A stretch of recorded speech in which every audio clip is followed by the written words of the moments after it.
अस्सलाम वालेकुम। जी वालेकुम सलाम सर। वालेकुम अस्सलाम। आवाज आ रही है आपको? जी जी जी सर। सर। वालेकुम हाँ, अस्सलाम सर। वाज़ेह है आपको आवाज? जी सर। आवाज आ रही है सर। और आज स्क्रीन पे लेट क्या हो गई शेयर हो थी। रहा है अभी? सर एसईसीपी की वेबसाइट। एचसीसीपी की वेबसाइट शेयर हो रही है। और अभी क्या शेयर हो रहा है? सर अभी भी वही शेयर। अब अब पेज ओपन कर लिया आपने। कंपनीज एक्ट है शायद। हाँ, ये क्या लिखा हुआ है सामने? सेक्शन 10 है sir. Prohibition of certain names. हाँ, प्रेडिक्शन ऑफ सेटलमेंट। ठीक है। और अभी क्या नजर आ रहा है? सब नोट ब्लैंक पैड। आ गए। White white page. अभी वाइट पेज नजर आ रहा है। ठीक है।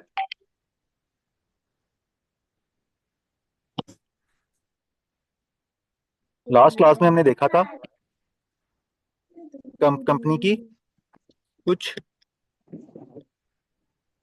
फीचर्स हैं। जैसा कि कंपनी क्या होती है? एक सेपरेट लीगल एंटिटी होती है। फिर मेंबर्स की लायबिलिटी क्या होती है? लिमिटेड होती। लिमिटेड लायबिलिटी होती है। फिर कंपनी क्या होती है? एक परपेचुअल सक्सेशन होता है। सेशन होती है। Transferability of shares. यस।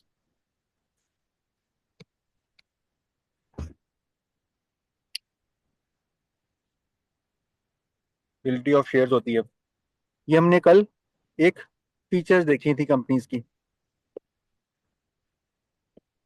और उसके बाद हमने दूसरा काम क्या किया था? कंपनीज की टाइप्स देखी थी। एक company limited by shares. Shares की हमने तीन टाइप देखी थी।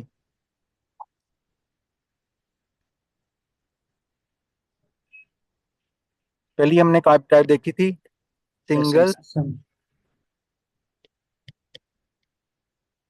Member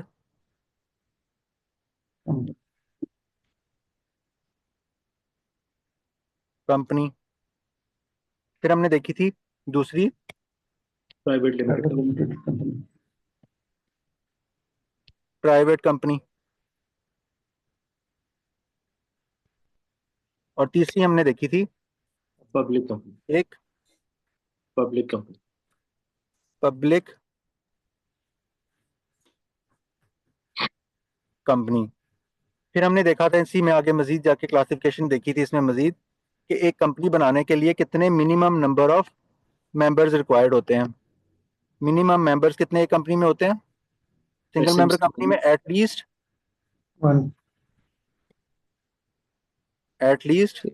one. One. 1 person. Private company में एटलीस्ट टू। 50।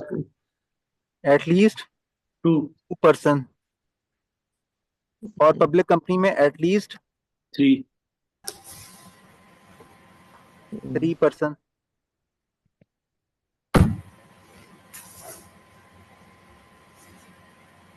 और फिर हमने दूसरी चीज इसमें देखी थी कि कंपनी बनाने में कंपनी में मैक्सिमम मेंबर्स कितने हो सकते हैं।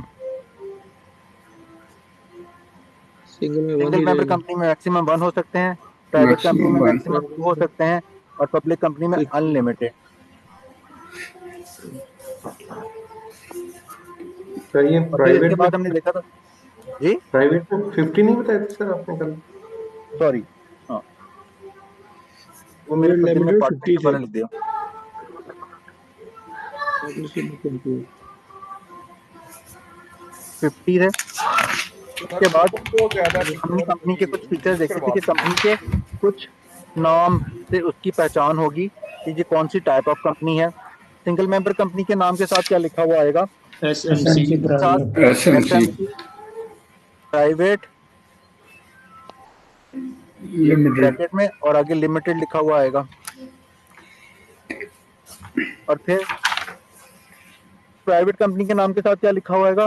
ब्रैकेट में प्राइवेट और लिमिटेड। ब्रैकेट प्राइवेट में प्राइवेट लिखा हुआ प्राइवेट आएगा लिमिटेड कंपनी।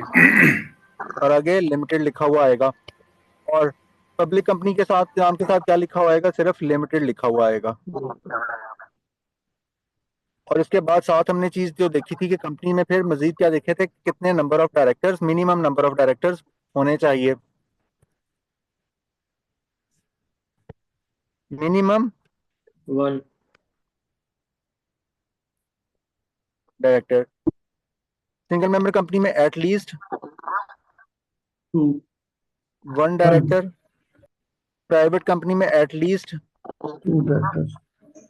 2 डायरेक्टर्स। और जब पब्लिक कंपनी की बात आई थी तो फिर हमने यहाँ पे 2 तरह की कंपनीज देखी थी मजीद।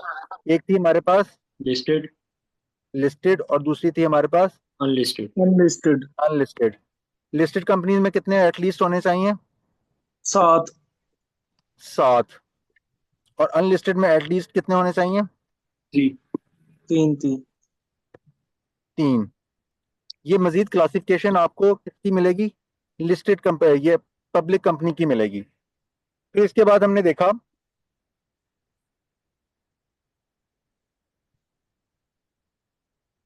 कंपनी बनाने वाले लोगों को क्या कहते हैं? कंपनी के प्रमोटर्स। प्रमोटर्स कौन होते हैं? कंपनी Company बनाने के- वाले Founders of the company. Company के Founder. बानी अरकान। जब ये डॉक्यूमेंट को साइन कर देते हैं तो फिर ये क्या कहलाते हैं? Subscriber to subscriber to memorandum memorandum. और फिर जब कंपनी जो है इनकॉर्पोरेशन की दहलीज क्रॉस कर लेती है, इनकॉर्पोरेशन की दहलीज, तो फिर यही लोग क्या कहलाते हैं? Directors, Shareholders. shareholders. Share holder या मेंबर्स शेयर होल्डर्स कहलाते हैं, या ये क्या कहलाते हैं? Members directors. मेंबर्स कहलाते हैं। फिर इन्हीं मेंबर्स में से क्या बनते हैं? Director board of Board of Board of directors. Board of directors. Directors board of director बनता है, जिसको क्या कहते हैं? बीओडी कहते हैं। बीओडी और फिर बोर्ड ऑफ डायरेक्टर क्या करते हैं? अपना Chief Executive Officer. CEO appoint करते हैं chief executive officer CEO appoint appoint करते हैं। करते हैं। और फिर चीफ एग्जीक्यूटिव ऑफिसर क्या करता है? अपनी management Executive management management team. Team Executive management team appoint करता है। सर यहाँ पे एक क्वेश्चन कर लो। अभी 1 मिनट रुक जाए। और इस तरह हमारे पास ये क्या बनती है? एक पिरामिड स्ट्रक्चर बनती है कंपनी की, यूं।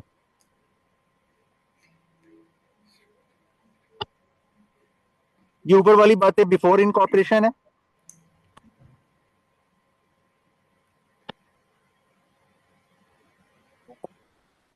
और ये इधर वाली बातें ये आफ्टर इनकॉर्पोरेशन है।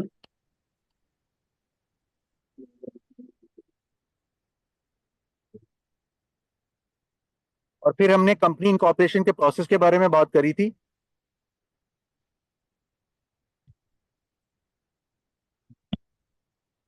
अच्छा, फिर इसके साथ हमने 2 डॉक्यूमेंट देखेंगे कंपनी के, कौन से 2 कॉन्स्टिट्यूएंट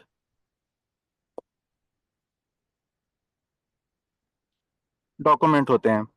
कंपनी के 2 कॉन्स्टिट्यूएंट डॉक्यूमेंट होते हैं। एक होता है मेमोरेंडम ऑफ एसोसिएशन। एसोसिएशन, दूसरा आर्टिकल ऑफ एसोसिएशन। जी बिल्कुल। दूसरा क्या होता है हमारा? Article of Article of association. Article of association.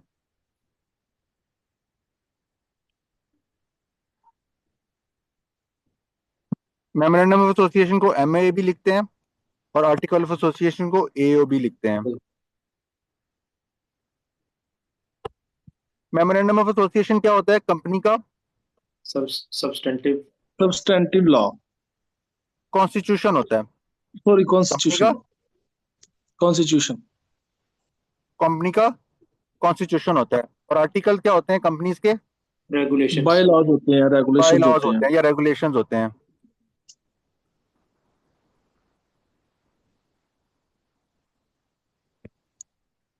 अच्छा, और इसके बाद हम कहाँ गए थे? इसके बाद हमने देखा था कि कंपनी कैसे बनती है। कंपनी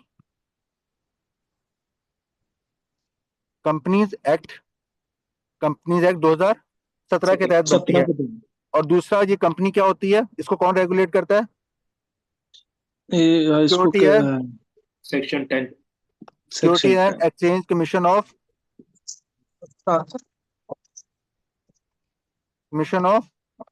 पाकिस्तान, जिसको हम क्या कहते हैं? SECP. SECP के नाम से जानते हैं। अच्छा, SECP क्या करता है? कंपनी को इनकॉर्पोरेट करने के लिए, अपने कंपनी एक्ट के काम को पूरा करने के लिए क्या कर सकता है? इसके पास पावर है कि ये कंपनीज रेगुलेशन बनाता है, और इसने इस पावर को इस्तेमाल करते हुए कंपनीज रेगुलेशन बनाई। कंपनीज रेगुलेशन 2024 2024 बनाई। अब ये जो कंपनीज रेगुलेशंस होती हैं, ये कौन सा लॉ होता है? रेगुलेशन लॉ होता है। और जो कंपनीज एक्ट है, ये कौन सा लॉ है? Substantive law. सब्सटेंटिव लॉ है। दोनों में फर्क हमने कल देखा भी था। यहाँ तक किसी का कोई क्वेश्चन? अभी हमारे एक दोस्त कह रहे थे कि यहाँ पे आपको कोई क्वेश्चन था यहाँ पे, जी बताइए। ये पूछना था कि ये बोर्ड ऑफ डायरेक्टर्स जो है ना, वो सीईओ अपना सिलेक्ट करते हैं, ठीक है? तो जो SME प्राइवेट लिमिटेड कंपनी है, उसमें जो सिंगल पर्सन डायरेक्टर है, वो भी उसका सीईओ होगा? देखिए, वो बाहर से एक प्रोफेशनल बंदा भी हायर कर सकता है सीईओ के तौर पे ना।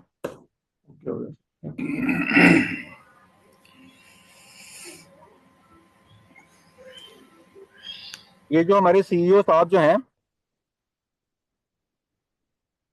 ये देखें, आप सीईओ की डेफिनेशन कहाँ देखेंगे? कंपनीज एक्ट 2017 में। चीफ एग्जीक्यूटिव ऑफिसर कौन? ये देखें, उसकी डेफिनेशन लिखी हुई है, चीफ एग्जीक्यूटिव ऑफिसर। ये बंदा डायरेक्टर्स में से भी हो सकता है। ये देखें, यही लिखा हुआ है, ये बंदा कोई डायरेक्टर भी हो सकता है। और आगे करके लिखा क्या है? और any other person occupying the position of a chief executive officer.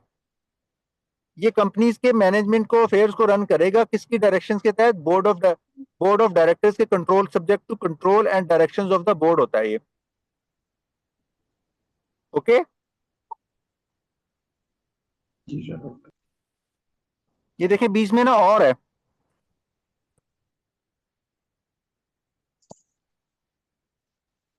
Clear हुआ?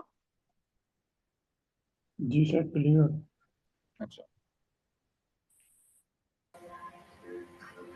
जी, यहां तक जो हमने जो हमने रिकैप किया ना, जो हमने पीछे पढ़ा था, इसकी हद तक कोई क्वेश्चन है?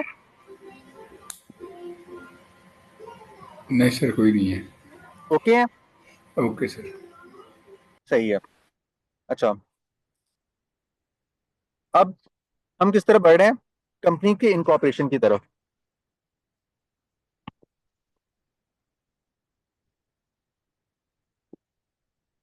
जब हमने कंपनी के इनकॉर्पोरेशन के बारे में बात करी थी, तो मैंने कहा था कि कंपनी इनकॉर्पोरेट करने के दो प्रोसेस हैं। एक है 2 स्टेप प्रोसेस।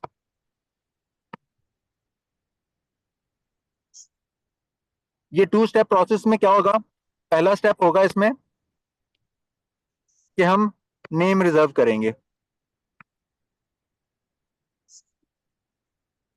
नेम रिजर्व करने के बाद हम क्या करेंगे? कंपनी क्या इनकॉर्पोरेशन करेंगे। ये दोनों स्टेप क्या होंगे? अलग अलग होंगे, इसीलिए इसको क्या कहते हैं? 2 स्टेप प्रोसेस। जबकि दूसरा हमारे पास कौन सा तरीका था? Combined process. कंबाइंड प्रोसेस में क्या होता है कि कंपनी का नेम रिजर्वेशन कॉर्पोरेशन प्रोसेस दोनों साथ। और उसकी इनकॉर्पोरेशन का प्रोसेस दोनों एक साथ हो रहे होते हैं, कंबाइंड प्रोसेस में चल रहे होते हैं। क्या हो रहे होते हैं? कंबाइन हो रहे होते हैं। कंबाइंड प्रोसेस में ये दोनों प्रोसेसेस कंबाइन एक ही साथ हो रहे होते हैं। ये दोनों में क्या था? फर्क था। ये दोनों में क्या था? फर्क था। और जब मैंने कंपनी का इनकॉर्पोरेशन की तरफ ले बात की थी, तो आपसे अर्ज किया था कि कंपनी का ये जो इनकॉर्पोरेट करने के लिए कंपनी का क्या है? एक पोर्टल बना हुआ है। कंपनी का एक पोर्टल बना हुआ है। SECP ने अपना एक पोर्टल बनाया हुआ है, किस नाम से? लीप के नाम से। लीप के नाम से।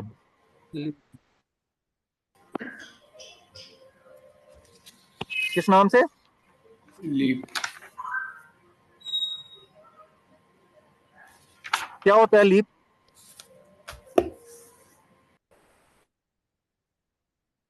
लीप क्या होता है? क्या स्टैंड करता है लीप?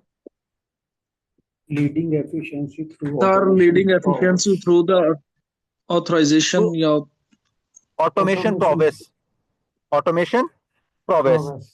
और फिर मैंने आपसे दूसरी बात अर्ज करी थी कि जितने भी प्रमोटर्स हैं कंपनीज के, जितने भी प्रमोटर्स हैं कंपनी के, जितने भी प्रमोटर्स हैं, इन सब का एचसीसीपी के लीव के ऊपर आईडी बना हुआ होना जरूरी है।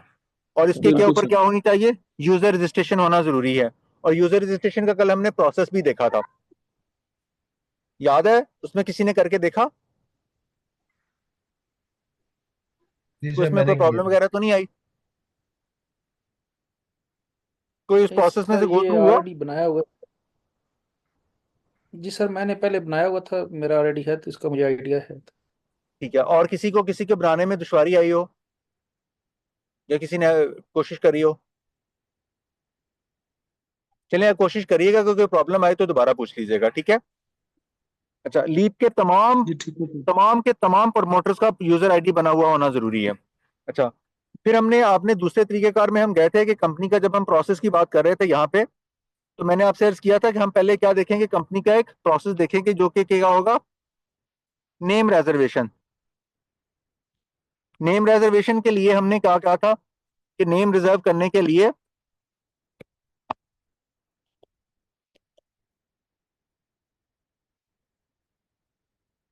आपको मैंने 2 सेक्शन बताए थे। एक सेक्शन 10 बताया था ऑफ कंपनीज एक्ट 2017, और इसके साथ मैंने एक आपको बताई थी regulation number 5 of companies regulation 2024 की। अच्छा, और ये हम नेम रिजर्व कैसे करते हैं? लीप के ऊपर। मैं अभी आपको रिजर्व करके दिखाता हूं। अच्छा, जब आपने नाम रिजर्व करना है, तो मैंने रिजर्व करने से पहले आपको कहा था कि आपके पास एक फैसिलिटी क्या होती है, आपके पास एक और फैसिलिटी क्या होती है? चेक करने के लिए कि कोई इस तरह का नाम ऑलरेडी रजिस्टर्ड तो नहीं है। हाँ, आपके पास एक फैसिलिटी होती है नेम सर्च की। और वो नेम सर्च करने के लिए मैंने आपको बताया था कि ये कहाँ पे आपको अवेलेबल होती है, कहाँ अवेलेबल होती है? लीप पोर्टल पे अवेलेबल होती है। जब आप लीप के पोर्टल पे नीचे स्क्रॉल डाउन करते हुए आते हैं, तो यहाँ पे आपको लिखा हुआ नजर आता है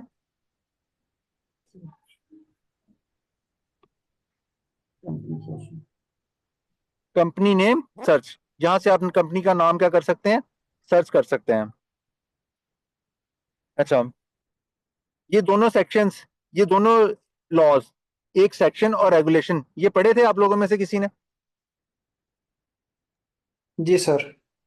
अच्छा, तो क्या सीखा इसमें से?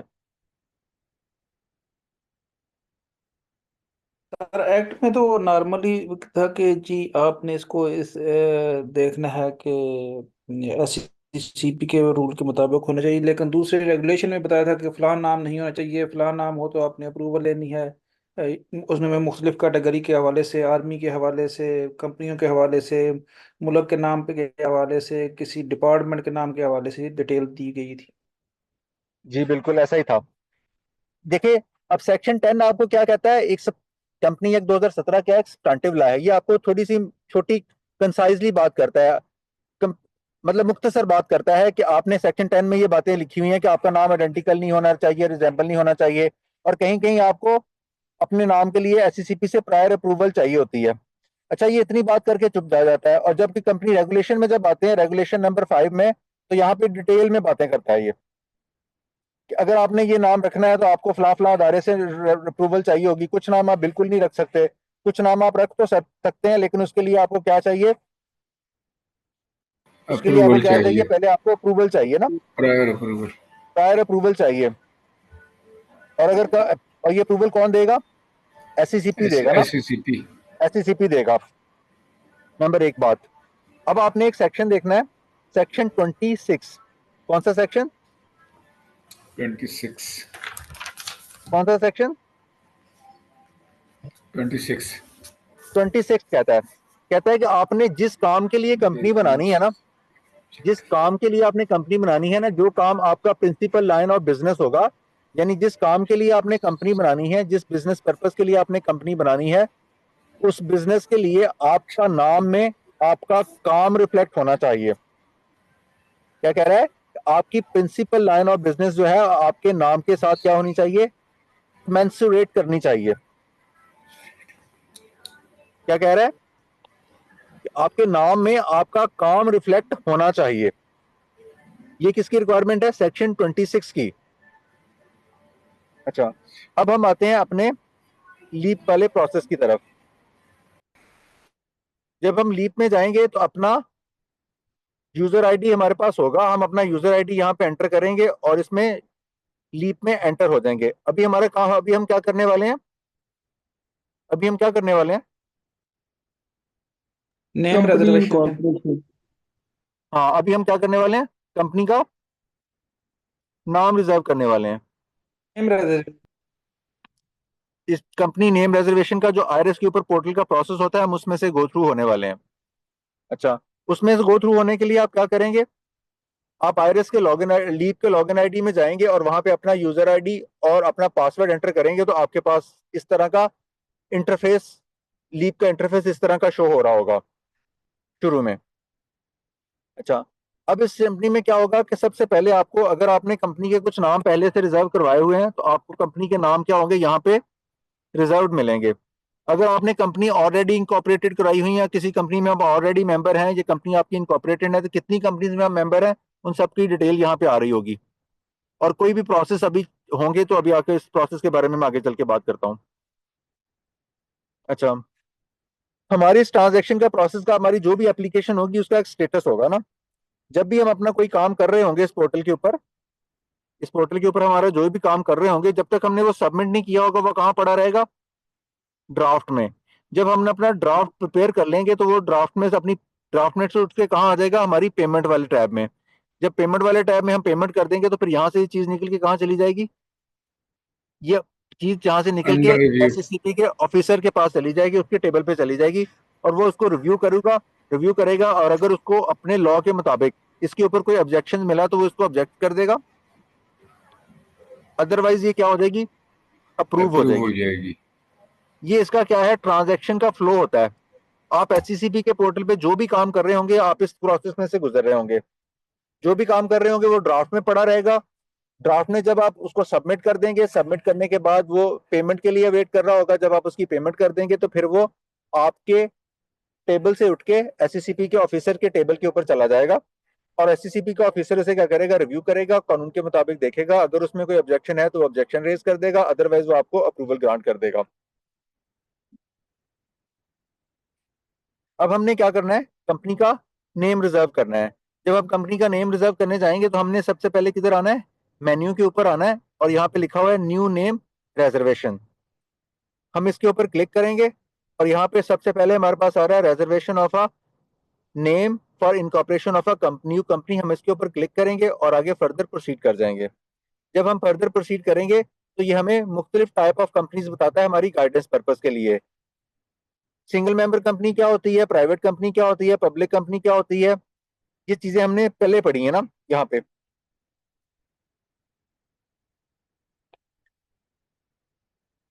ये सिर्फ आपकी रहनुमाई के लिए ही है, ये चीजें हम पहले गो थ्रू करके आ चुके हुए हैं। आपने इसमें से जौन सी टाइप ऑफ कंपनी बनानी है आप उसको सिलेक्ट कर लें। हमने सिलेक्ट कर रहे हैं कि हम कौन सी कंपनी बनानी है। हमने नेम रिजर्व करना है फॉर अ प्राइवेट कंपनी। तो private company limited by shares होती है तो हम इसको लिमिटेड बाय शेयर में आगे फर्दर प्रोसीड करेंगे। तो यहाँ पे आपको एक गाइडेंस पर्पज के लिए नोट आ जाएगा कि आपकी कंपनी का इनकॉर्पोरेशन का प्रोसेस क्या होता है। दो तरह का होता है, जो मैंने आपको पहले अर्ज किया। इनकॉर्पोरेशन का प्रोसेस एक 2 स्टेप प्रोसेस होता है, जिसमें पहला स्टेप क्या होता है, नेम रिजर्वेशन का होता है और दूसरा स्टेप क्या होता है, कंपनी इनकॉर्पोरेशन का होता है। जबकि दूसरा कंपनी इनकॉर्पोरेशन का प्रोसेस क्या होता है, कंबाइंड प्रोसेस होता है। कंबाइंड प्रोसेस में क्या होता है कि पहले नेम रिजर्वेशन और कंपनी इनकॉर्पोरेशन दोनों एक साथ हो रहे होते हैं। ये सिर्फ आपकी गाइडेंस पर्पज के लिए है कि आप इसको प्रोसीड करने से पहले अपनी अंडरस्टैंडिंग के लिए पढ़ लें। अब ये देखिए यहाँ पे आपको ना कुछ चीजें बेसिक्स कंपनीज बता रहा होता है कि जब आपने प्राइवेट कंपनी इनकॉर्पोरेट करनी है तो उसके लिए आपको बेसिक चीजें क्या क्या डॉक्यूमेंट्स रिक्वायर्ड होंगे, ये भी आपकी रहनुमाई के लिए यहाँ पे अवेलेबल होता है। और यहाँ पे promoters guide, memorandum of association और कंपनी की ये रेगुलेशन जो है ना, कंपनी रेगुलेशन 2017, ये खत्म हो चुकी है, ये आपके लिए वैलिड नहीं है।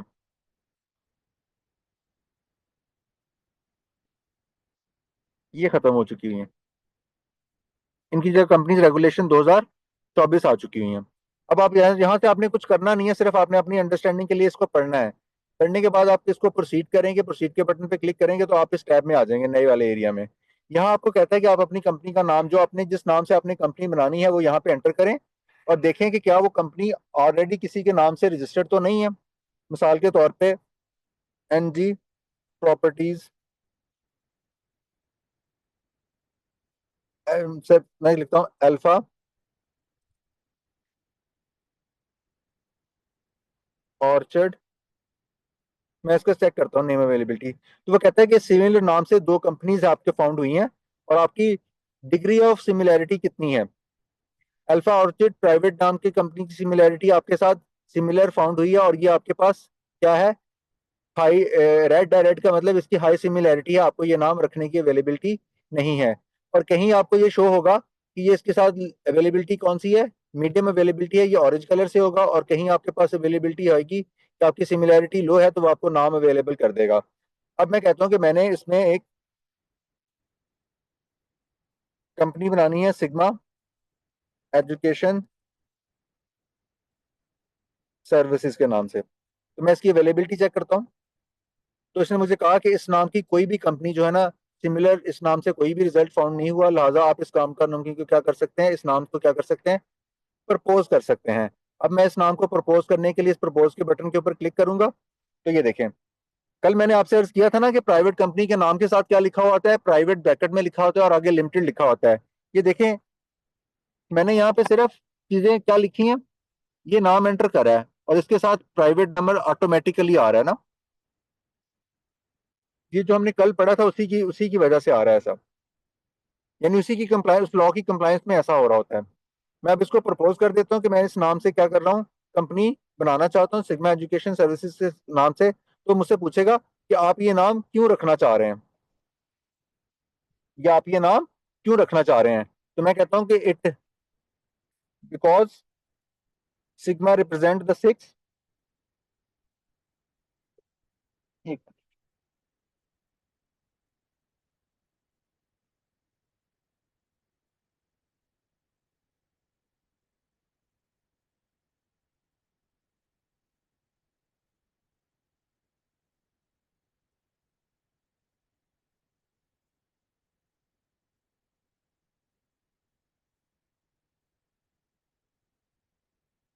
Hello.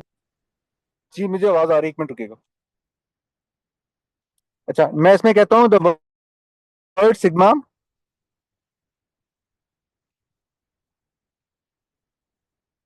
The word sigma denotes denotes that there shall be 6 persons, there shall be 6 promoter of the proposed company। ये क्या हो गया इसमें?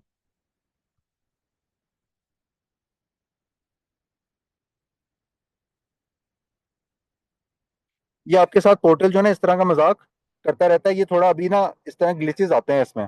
जैसे देखिए, मैं अभी काम कर रहा था तो इसमें कोई टेक्निकल ग्लिच आया और इसने हमारा सारा प्रोसेस जो है दोबारा से सर्व करने के लिए शुरू कर दिया। आपको नजर आ रहा है अभी? जी जी सर। सर। जी सर, आ रहा है। तो आप इस तरह क्या करें, जब आप इस पे काम करें तो आप अपने पास कुछ खाने के लिए चीज पास रख लिया करें, ताकि आपको थोड़ा गुस्सा आए तो आप कुछ चीज खा लें और आपका गुस्सा जो है ना रफा हो जाए।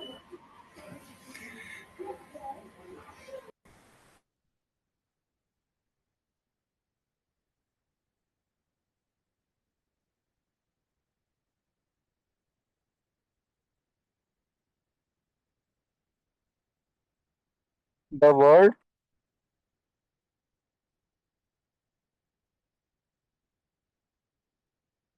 Sigma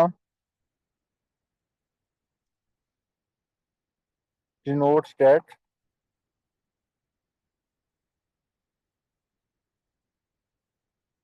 there are 6 promoter of the proposed company there will be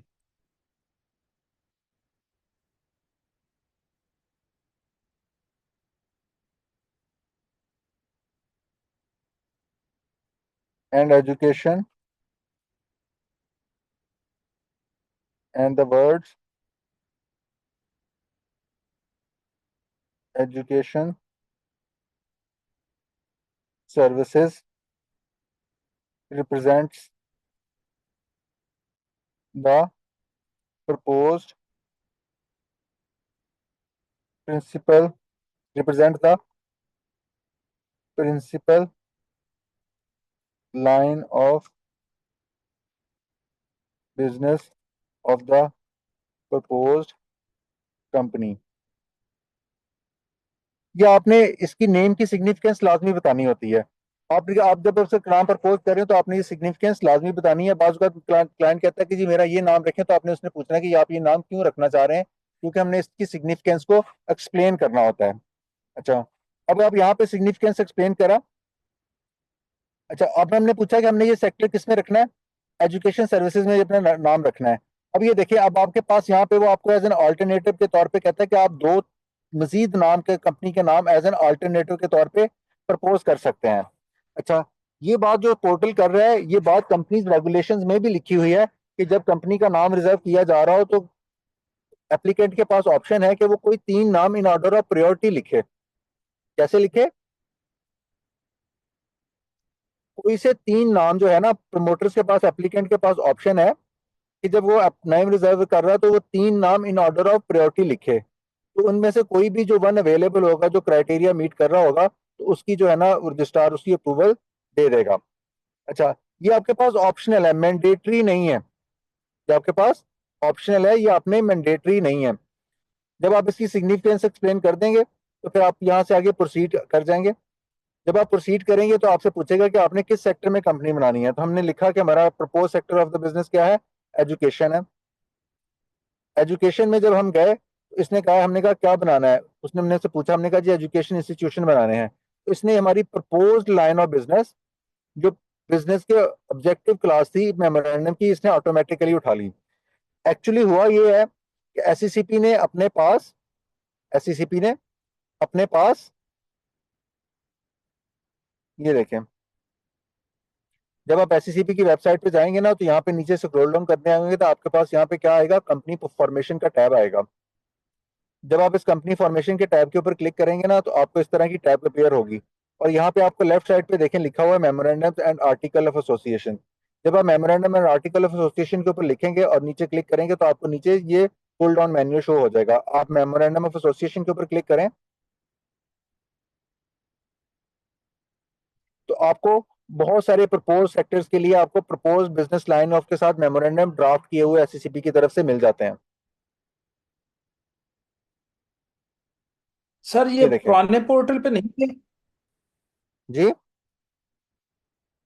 पुराने एससीसीपी का पोर्टल जो पे पुराना थे, पोर्टल था उस पे भी थे ये? उस पे भी थे, उस पे भी थे। अब अपडेट हो गया ना बेसिकली। अच्छा, आप ये देखें एजुकेशन इंस्टीट्यूशन वाले पे मैंने पे क्लिक करिए तो ये हमें ये डाउनलोड करके दे देगा। अभी मैं आपको खोल के दिखाता हूँ। अभी डाउनलोड हो जाओ भाई।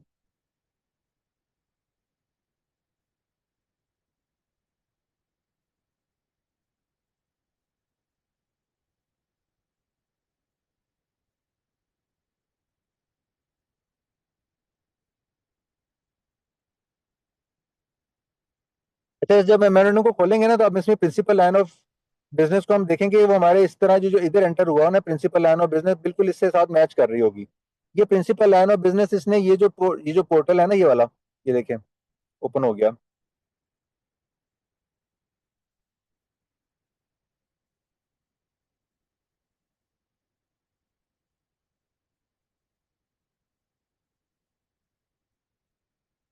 नजर आ रहा है आपको? ये भी नजर आ रहा है मेमोरेंडम ऑफ एसोसिएशन वर्ल्ड वाली फाइल? जी जी सर, जी। आ रही है। अब ये देखेंगे इसको प्रिंसिपल लाइन ऑफ बिजनेस जो है ना, ये यहाँ पे जो लिखी हुई है ये वाली, ये इसने चीजों को ना स्टैंडर्डाइज कर दिया वो अच्छे से ना। अब यही प्रिंसिपल लाइन ऑफ बिजनेस इसने अपने पोर्टल पे क्या हुई है, लिंक की हुई है। जब हम अपना एजुकेशन का सेक्टर सेलेक्ट करते हैं तो ये प्रिंसिपल लाइन ऑफ बिजनेस यहाँ से ऑटोमेटिकली लिंक हो जाती है। अब हम यहाँ पे इसको आगे प्रोसीड करेंगे। अब ये देखें, जब हमने इसको प्रोसीड कर दिया तो अब हमारे नेम रिजर्वेशन वाले प्रोसेस में आ जाएंगे। अब आप यहाँ पे एक बात देखें कि ये जो हमारा प्रोसेस है ना, ये इसका एक ट्रांजैक्शन का फ्लो है ये पूरा। सबसे पहले आप अपनी क्या करेंगे, एप्लीकेशन को कंप्लीट करेंगे। ये एप्लीकेशन आपकी कब कंप्लीट होगी, जब ये सारे एरियाज में यस लिखा हुआ आएगा। जब ये एप्लीकेशन कंप्लीट होगी तो फिर हम इसे ये बटन अनेबल का बटन सबमिट, फिर हम इसको क्या कर सकेंगे, इस एप्लीकेशन को सबमिट कर सकेंगे। जब इसको सबमिट कर देंगे तो फिर इसके बाद क्या करेंगे, फी पे करेंगे और एससीसीपी से अप्रूवल हो जाएगी। तो ये ट्रांजैक्शन हमारी इस तरह फ्लो में चल रही होगी। ये ट्रांजैक्शन हमारी इस तरह इसी फ्लो में चल रही होती है। ये देखें, पहला काम हम क्या करेंगे, अपनी एप्लीकेशन को कंप्लीट करेंगे, फिर उसको सबमिट करेंगे। सबमिट करने के बाद फी पे करेंगे और एससीसीपी से अप्रूवल के लिए वेट करेंगे। तो ये हमारी एप्लीकेशन का पूरा फ्लो चल रहा होता है। लेकिन ये हमारी एप्लीकेशन किसके साथ लिंक होती है, इस वाले टैब के साथ। जब तक ये सारी चीजें टिक नहीं होंगी, ये एप्लीकेशन का बटन ग्रीन नहीं होगा, ब्लू ही रहेगा। अभी मैं आपको साथ करके दिखाता हूं। ये देखें, हमने प्रपोज लाइन और बिजनेस एंटर कर दिया, इसलिए हमारा भाई ये वाला टैब जो है, प्रपोज नेम वाली टैब है, ये ग्रीन हुई है। अब हमने एप्लीकेंट की इंफॉर्मेशन देनी है। देखें, जब एप्लीकेंट की इंफॉर्मेशन देनी है तो हम ये देखें यहाँ पे चीज एंटर कर रहे होंगे और यहाँ पे जो जिनके नाम स्टैरिक लिखा हुआ होगा ना, जिनके नाम के साथ स्टैरिक लिखा होगा वो चीजें फिल करना मैंडेटरी है, और जिनके साथ स्टैरिक नहीं लिखा हुआ वो चीजें फिल करना मैंडेटरी नहीं है। और देखें, अभी तक हमने कोई चीज इसमें जो है अभी तक फिल नहीं की, इस वजह से हमें ये पिंक कलर की ये लाइन आइटम इंडिकेशन दे रही है कि आपकी चीज यहाँ पे फिल करना पेंडिंग है। अब हम देखते हैं कि यहाँ पे एड्रेस लिखते हैं तो ये देखें, ये वाली टैब भी, ये वाली पिंक वाली लाइन भी हट जाएगी और यहाँ पे ग्रीन का टिक भी आ जाएगा, जिससे पता चल जाएगा कि हमारा एप्लीकेंट इंफॉर्मेशन वाली टैब क्या हो गई है, फुलफिल हो गई है। यहाँ हम कंट्री लिखेंगे, Pakistan, province Punjab, district Lahore, city Lahore. ये देखें, अभी मैं इसको मजीद नीचे लेके जाता हूँ।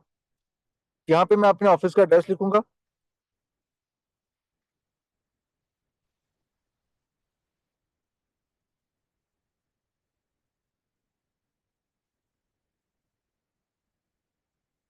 गुल प्लाजा, बरकत मार्केट।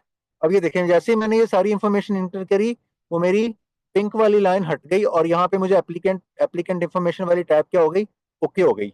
अब मैं इसमें नेक्स्ट पे क्लिक करूंगा तो मेरी बिजनेस ऑब्जेक्ट वाली टैब जो है ना ऑलरेडी फिल्ड है। अब मैं क्या करूंगा, नेक्स्ट वाली टैब पे क्लिक करूंगा। अब मैं यहाँ पे अपने कहूंगा कि मैं इस कंपनी में क्या हूँ, प्रपोज सब्सक्राइबर हूँ। जब मैं इसको कहूंगा प्रपोज सब्सक्राइबर है तो ये मुझे इंटीमेशन देगा और यहाँ पे मैं जाके क्या कर दूंगा, इसके डिक्लेरेशन के ऊपर क्लिक कर दूंगा तो ये मेरी एप्लीकेशन क्या हो जाएगी, कंप्लीट हो जाएगी। ये देखें, जैसे ही मैं इस डॉक्यूमेंट को कंप्लीट करता हूं तो आप देखिएगा यहाँ पे चीजें चेंज होती हैं। ये देखना कैसे ग्रीन होता है इस वाले एरिया में और ये चीजें कैसे क्लिक करती हैं। जैसे ये चीजें क्लिक होंगी यहाँ से इसका इम्पैक्ट जा रहा होगा। ये देखें, अब मैं अपनी एप्लीकेशन को कंप्लीट हो गई। अब मैं इस एप्लीकेशन को क्या करूंगा, सबमिट करूंगा। अब मैं इस एप्लीकेशन को सबमिट करने के लिए अनेबल हो गया हूं। एप्लीकेशन को सबमिट करने के लिए मैं करूंगा, अपनी एप्लीकेशन को रिव्यू करूंगा और फिर मैं यहाँ पे क्या करूंगा, डिक्लेयर करूंगा और यहाँ पे क्या करूंगा, एक पिन अप्लाई करूंगा। ये पिन मुझे कब आएगा, जब मैंने अपनी यूजर रजिस्ट्रेशन करी होगी। मुझे एससीसीपी की तरफ से मुझे मेरे गिवन ईमेल एड्रेस के ऊपर मुझे क्या मिलेगा, एससीसीपी की तरफ से एक 4 डिजिट का पिन मिलेगा। वो पिन जो है ना मैं यहाँ पे अप्लाई कर दूंगा और यहाँ पे फिर मेरी एप्लीकेशन क्या हो जाएगी, सबमिट हो जाएगी। सबमिशन का बटन अनेबल कर देगा। देखिए, जब तक मैंने पिन नहीं अप्लाई किया था मुझे ये सबमिट का बटन अनेबल्ड नहीं था। ये वाला बटन मुझे कब अनेबल हुआ, जब मैंने पिन अप्लाई कर दिया। जब तक मैं पिन अप्लाई नहीं करूंगा ये मुझे सबमिशन का बटन अनेबल्ड नहीं होगा। और जैसे ही मैंने अनेबल किया तो मुझे ये वाली टैब भी जो थी, रिव्यू एंड एप्लीकेशन वाली टैब भी, ये क्या हो गई, ओके हो गई। अब मैं अपनी एप्लीकेशन क्या कर दूंगा, यहां से सबमिट कर दूंगा।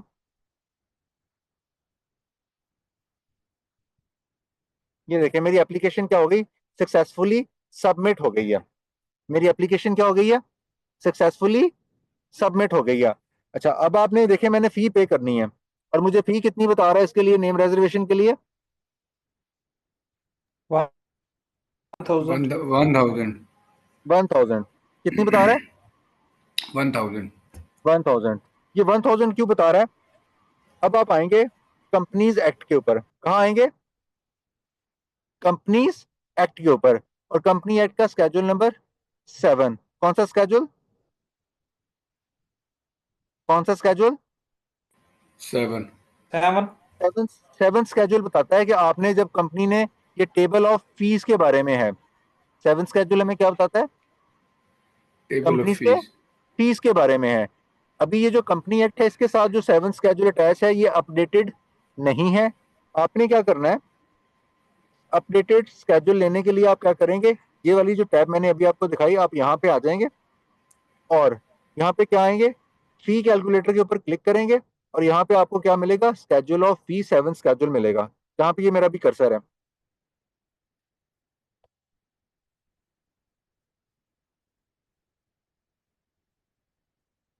आप इसके ऊपर क्लिक करेंगे।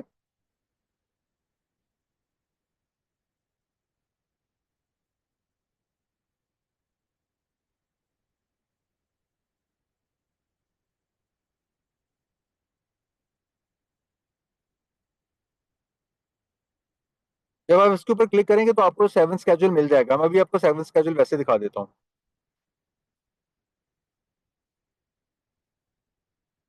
जब आप 7 स्केड्यूल के ऊपर जाएंगे तो ये 7 स्केड्यूल क्या होगा, ये अपडेटेड होगा कब तक का,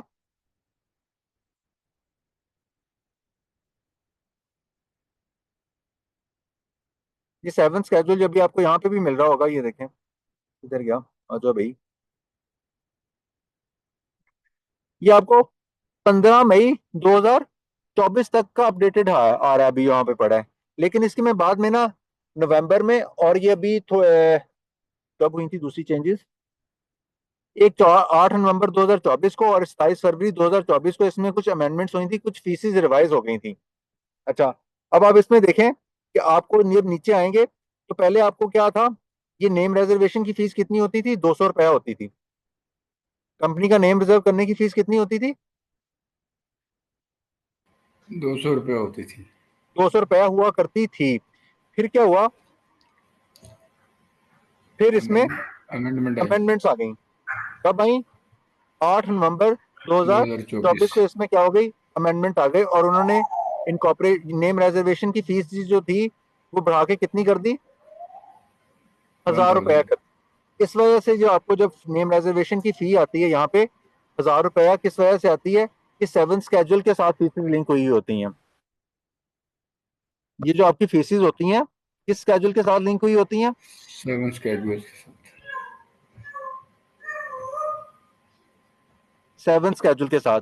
और अब इसमें दो कौन सी अपडेटेड चेंजेस आई हैं, एक 8 नवंबर को अपडेट हुई है 2024 में, जब से ये फीस क्या हो गई है, 200 से बढ़ के कितनी हो गई है, 1000 रुपया।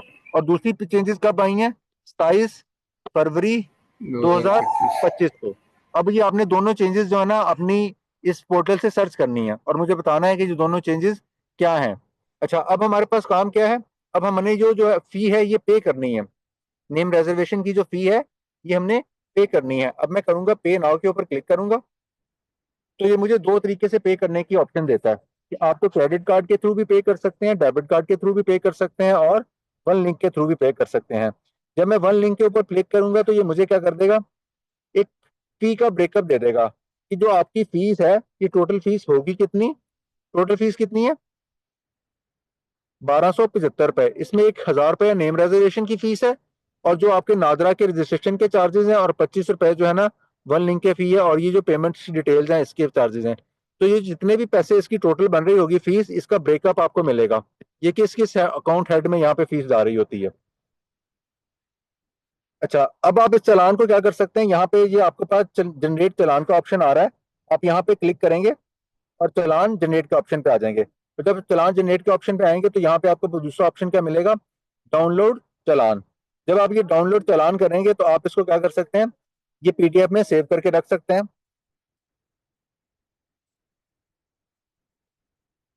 कि ये 18 मार्च 2025 का चालान है। अब आप देखें, मैं आपको चालान अभी दिखाता हूँ।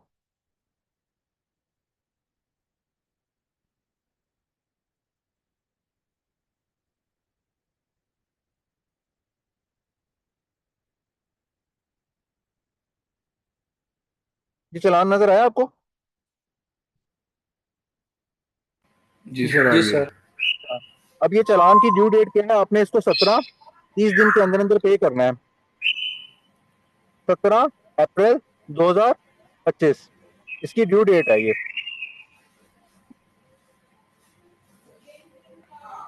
अच्छा, ये चालान क्या होगा? आप इसको कैसे पे कर सकते हैं? आप इनको 4 तरीकों से पे कर सकते हैं। आप इस चालान को डिजिटल बैंकिंग के थ्रू भी पे कर सकते हैं, जिसमें आपका PSID नंबर लिखा होगा यहाँ पे। ये देखें, आप ये PSID नंबर एंटर करके डिजिटल बैंकिंग के थ्रू भी पे कर सकते हैं, ये मोबाइल वॉलेट ऐप के थ्रू भी पे कर सकते हैं। और तीसरा काम आप कैसे कर सकते हैं? आप इसकी पेमेंट ATM के थ्रू भी कर सकते हैं और किसी बैंक की ब्रांच में जाके भी पेमेंट कर सकते हैं। ये ब्रांच किसी भी ब्रांच में जाके पे कर सकते हैं। देखिए यहाँ पे लिखा हुआ है ऑल ब्रांचेस।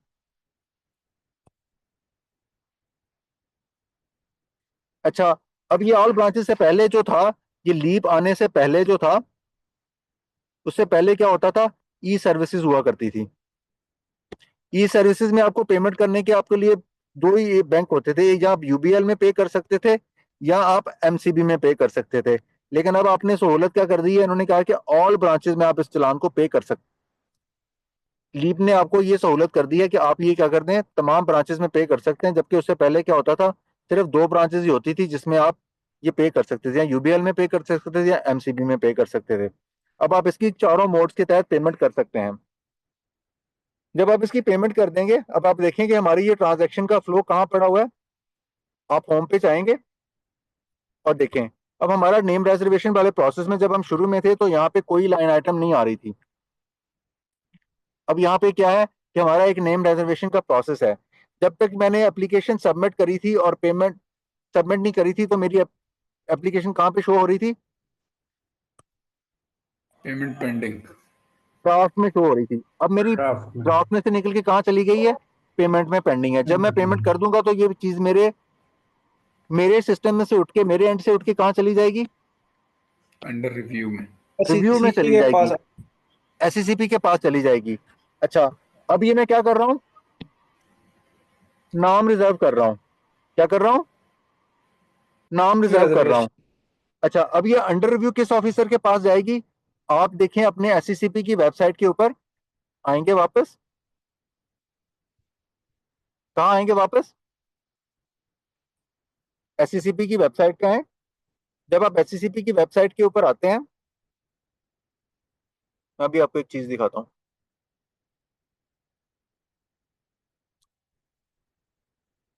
अच्छा, ये देखें, जब आप SECP की वेबसाइट के ऊपर आते हैं ना, तो आपको यहाँ पे क्या आता है? अबाउट अस नजर आता है। क्या नजर आता है? अबाउट अस नजर आया?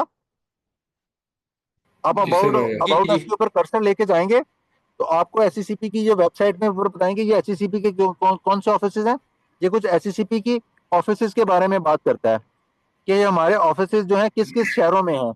गिलगित बल्तिस्तान में भी इसका ऑफिस है, पेशावर में भी है, इस्लामाबाद में भी है, फैसलाबाद में भी है, लाहौर में भी है, मुल्तान में भी, कोयटा में भी, सक्खर में भी और कराची में भी। यहाँ यहाँ जो जो ऑफिस हैं इनको कहते हैं ये फील्ड ऑफिस हैं। ये SECP के कौन से ऑफिस हैं? फील्ड ऑफिस हैं। इन फील्ड ऑफिस को क्या कहते हैं? TRO office, company registration office. क्या कहते हैं इनको? Company registration offices. Company registration offices. कल हमने जब आपको मैंने कंपनी इनकॉर्पोरेशन के बात करने के साथ आपको एक और चीज दिखाई थी, वो थी सर्टिफिकेट ऑफ इनकॉर्पोरेशन। याद आ रहा है? जी सर। जब मैंने सर्टिफिकेट ऑफ इनकॉर्पोरेशन दिखाया था तो उसमें आपको बताया था कि ये नीचे नजर आ लिखा होता था कि आपको सर्टिफिकेट किस CR ऑफिस से इशू हुआ, आपका CEO कंसर्न CR ऑफिस कौन सा होगा, उसके ऊपर आपके सर्टिफिकेट ऑफ इनकॉर्पोरेशन के ऊपर ये बात लिखी हुई होती है। अच्छा, यहाँ पे आपको क्या पता चलेंगे ये कौन से ऑफिस हैं SECP के? Field office. लाहौर। अच्छा, अब आप आएंगे कॉन्टैक्ट अस के ऊपर, ये जो आपको कॉन्टैक्ट अस है आप इसके ऊपर क्लिक करेंगे टॉप पे, तो आपको इन ऑफिस के क्या मिल जाएंगे, यहाँ पे एड्रेस मिल जाएंगे कि इस्लामाबाद का सीआर ऑफिस कहाँ पे लोकेटेड है, स्टेट लाइफ की 7 नंबर बिल्डिंग में। फैसलाबाद का ऑफिस का एड्रेस क्या है, कराची का क्या है, लाहौर का कहाँ है, सखर का कहाँ है, कोयटा का कहाँ है, पेशावर का कहाँ है और मुल्तान का कहाँ है। जब आप इसको नीचे एक स्क्रॉल डाउन करेंगे तो अब आपको गिलगित बल्तिस्तान और एक और एरिया मिलेगा। वो एरिया है, वो एरिया कौन सा है, वो एरिया है बिजनेस सेंटर इस्लामाबाद। क्या लिखा हुआ है, क्या लिखा हुआ है, business centre business centre Islamabad. Islamabad. Business centre Islamabad.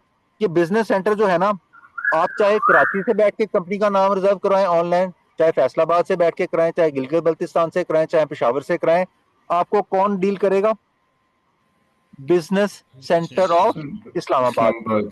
यहाँ पे कौन से काम होते हैं, यहाँ पे दो काम होते हैं, एक तो नेम रिजर्वेशन होती है और दूसरा कंपनी इनकॉर्पोरेशन होती है। यहाँ पे सिर्फ और सिर्फ दो काम हो रहे होते हैं। कहाँ पे,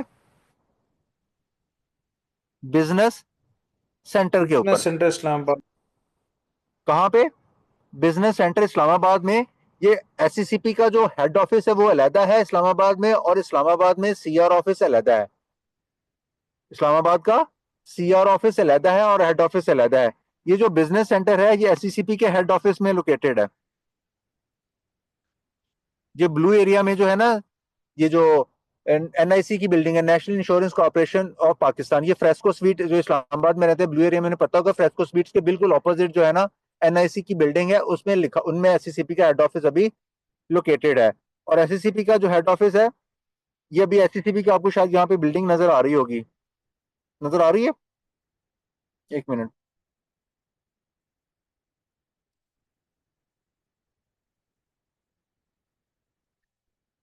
चल पड़ गई, अबाउट अस में आई थी सामने। ये वाली। अभी जो एससीसीपी का ऑफिस है ना यहाँ पे लोकेटेड है, ये वाली बिल्डिंग है। लेकिन अभी आप देखें, मैं अभी एक और चीज दिखा रहा था, अभी एससीसीपी की ना नए, ये जो मॉब एरिया है ना इस्लामाबाद में, वहाँ एससीसीपी की बिल्डिंग के लिए एक अलहदा प्लॉट बना हुआ है, और वहां पे जो है एससीसीपी की बिल्डिंग का संगे बुनियाद रख दिया और उसकी एससीसीपी की बिल्डिंग की कंस्ट्रक्शन हो रही है। ये देखें, ये वाला एरिया, ये एससीसीपी की न्यू हेड ऑफिस बन रहा है, ये वाला, ये इस्लामाबाद में नई जगह। यहाँ पे इस्लामाबाद में पहली पुरानी हाई कोर्ट होती थी ना, उस बिल्डिंग के साथ जो सड़क चल रही है मॉब एरिया जिसे कहते हैं, वहां पे ये एससीसीपी की नई बिल्डिंग का हेड ऑफिस बन रहा है, ये इसका स्ट्रक्चर है, अभी इस पे काम हो रहा है। अभी जो एससीसीपी का हेड ऑफिस है वो यहाँ पे लोकेटेड है। और एससीसीपी के हेड ऑफिस में कौन सा है, बिजनेस सेंटर है, और बिजनेस सेंटर में कौन से काम होते हैं, दो, कंपनी इनकॉर्पोरेशन का और नेम रिजर्वेशन का। जब आपका नेम रिजर्वेशन हो जाएगा तो फिर एससीसीपी की तरफ से आपको क्या आएगा, एससीसीपी की तरफ से आपको क्या आएगा। अच्छा, इसके साथ एक और चीज देख लें। अब आप देखें कि हमारी एप्लीकेशन कौन सी थी, नेम रिजर्वेशन वाली थी ना। जी जी। ये देखें, ये हमारी एप्लीकेशन क्या थी, नेम रिजर्वेशन थी। अब आपको ये टैब नजर आ रहा होगा रिव्यू फॉर्म। जब मैं इसको रिव्यू फॉर्म के ऊपर क्लिक करता हूं तो ये आपको एक व्यू के ऊपर क्लिक करेंगे तो बराबर में आपको ये एप्लीकेशन फॉर नेम रिजर्वेशन का आपको डॉक्यूमेंट मिलेगा कि आपने न्यू कंपनी के लिए क्या कर रहे हैं, एक नेम रिजर्व करवा रहे हैं कंपनी के लिए, और ये किसका फॉर्मेट क्या है, इसके ऊपर कितनी फीस लगी हुई होगी, ये आपके पास यहाँ पे डाउनलोड करके रख सकते हैं। अच्छा, ये जो एप्लीकेशन का फॉर्मेट है ना, ये भी कंपनीज रेगुलेशन में प्रेस्क्राइब्ड है। कहाँ पे प्रेस्क्राइब्ड है, कंपनीज रेगुलेशन से प्रेस्क्राइब्ड है। रेगुलेशन में ये देखें, कंपनीज रेगुलेशन में, ये देखें एप्लीकेशन का जो फॉर्मेट है, ये देखें कंपनीज रेगुलेशन में बिल्कुल इसी तरह प्रेस्क्राइब्ड है। ये देखें जो आपको यहाँ पे फॉर्मेट नजर आ रहा है, ये फॉर्मेट बिल्कुल इसी तरह का, ये उसी की कॉपी है बिल्कुल। देखें जहां जहां आपकी कंपनीज में, देखें यहाँ पे मैंने टिक कर दूंगा कि ये जहां जहां टिक हुआ होगा न्यू कंपनी है, नेम लिखा होगा, फीस लिखी होगी, ये उसी का रेप्लिका है। देखें, देखिए पोर्टल जो है ना एससीसीपी का लीप जो है ना, इसने लॉ के मुताबिक होना है, लॉ ने पोर्टल के मुताबिक नहीं होना। जब आपको लॉ की अंडरस्टैंडिंग होगी तो फिर आप पोर्टल से खेलना, पोर्टल से कम्युनिकेट करना, पोर्टल से बातें करना आपको आसान लगेगा। पोर्टल ने लॉ के मुताबिक होना है, लॉ ने पोर्टल के मुताबिक नहीं होना। लॉ में चेंजेस वक्तन फवक्तन आती रहती हैं, जिसकी वजह से पोर्टल अपडेट होता रहता है। तो आपके लिए जरूरी है कि आप अपने लॉ के साथ जो है ना अपडेटेड रहें। अच्छा, जब आप ये एप्लीकेशन आपकी सबमिट हो जाएगी और आप एससीसीपी से अप्रूवल आ जाएगी, तो फिर आपको क्या होगा, एससीसीपी की तरफ से आपको आपका नाम क्या हो जाएगा, रिजर्व हो जाएगा। कितनी देर के लिए नाम रिजर्व होगा? 60 डेज के लिए 60 रिजर्व होगा। डेज के लिए। अच्छा, ये 60 डेज कहाँ लिखे हुए हैं? ये सेक्शन 10 में लिखे हुए हैं कि आपका नाम कितनी देर के लिए रिजर्व होता है? 60 60 डेज के डेज लिए के लिए। रिजर्व होता है। आप सेक्शन 10 को देखें, यहाँ आपका लिखा हुआ है कि आपका नाम क्या होगा, रिजर्व रहेगा for a period of not exceeding 60 days. आप 60 डेज के अंदर अंदर क्या करेंगे, कंपनी इनकॉर्पोरेशन की तरफ जाएंगे। और अगर आप अपनी 60 डेज में कंपनी अपना नाम इनकॉर्पोरेट नहीं कर पाते, तो आपका नाम जो होगा वो नॉट अवेलेबल हो जाएगा। After the expiry of 60 days जो है आपका नाम क्या हो जाएगा, नॉट अवेलेबल हो जाएगा।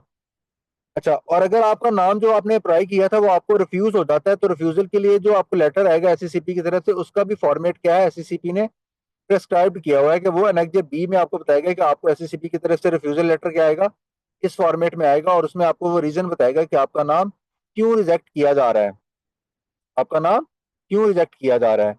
यूजली क्या होता है कि वो नाम को रिजेक्ट नहीं करते, वो आपके ऊपर ऑब्जेक्शन रेज कर देते हैं, कि वो डेफिशिएंसी रेज कर देते हैं कि आप अपनी डेफिशिएंसी को फुल करके अपनी एप्लीकेशन को रीसबमिट कर दें।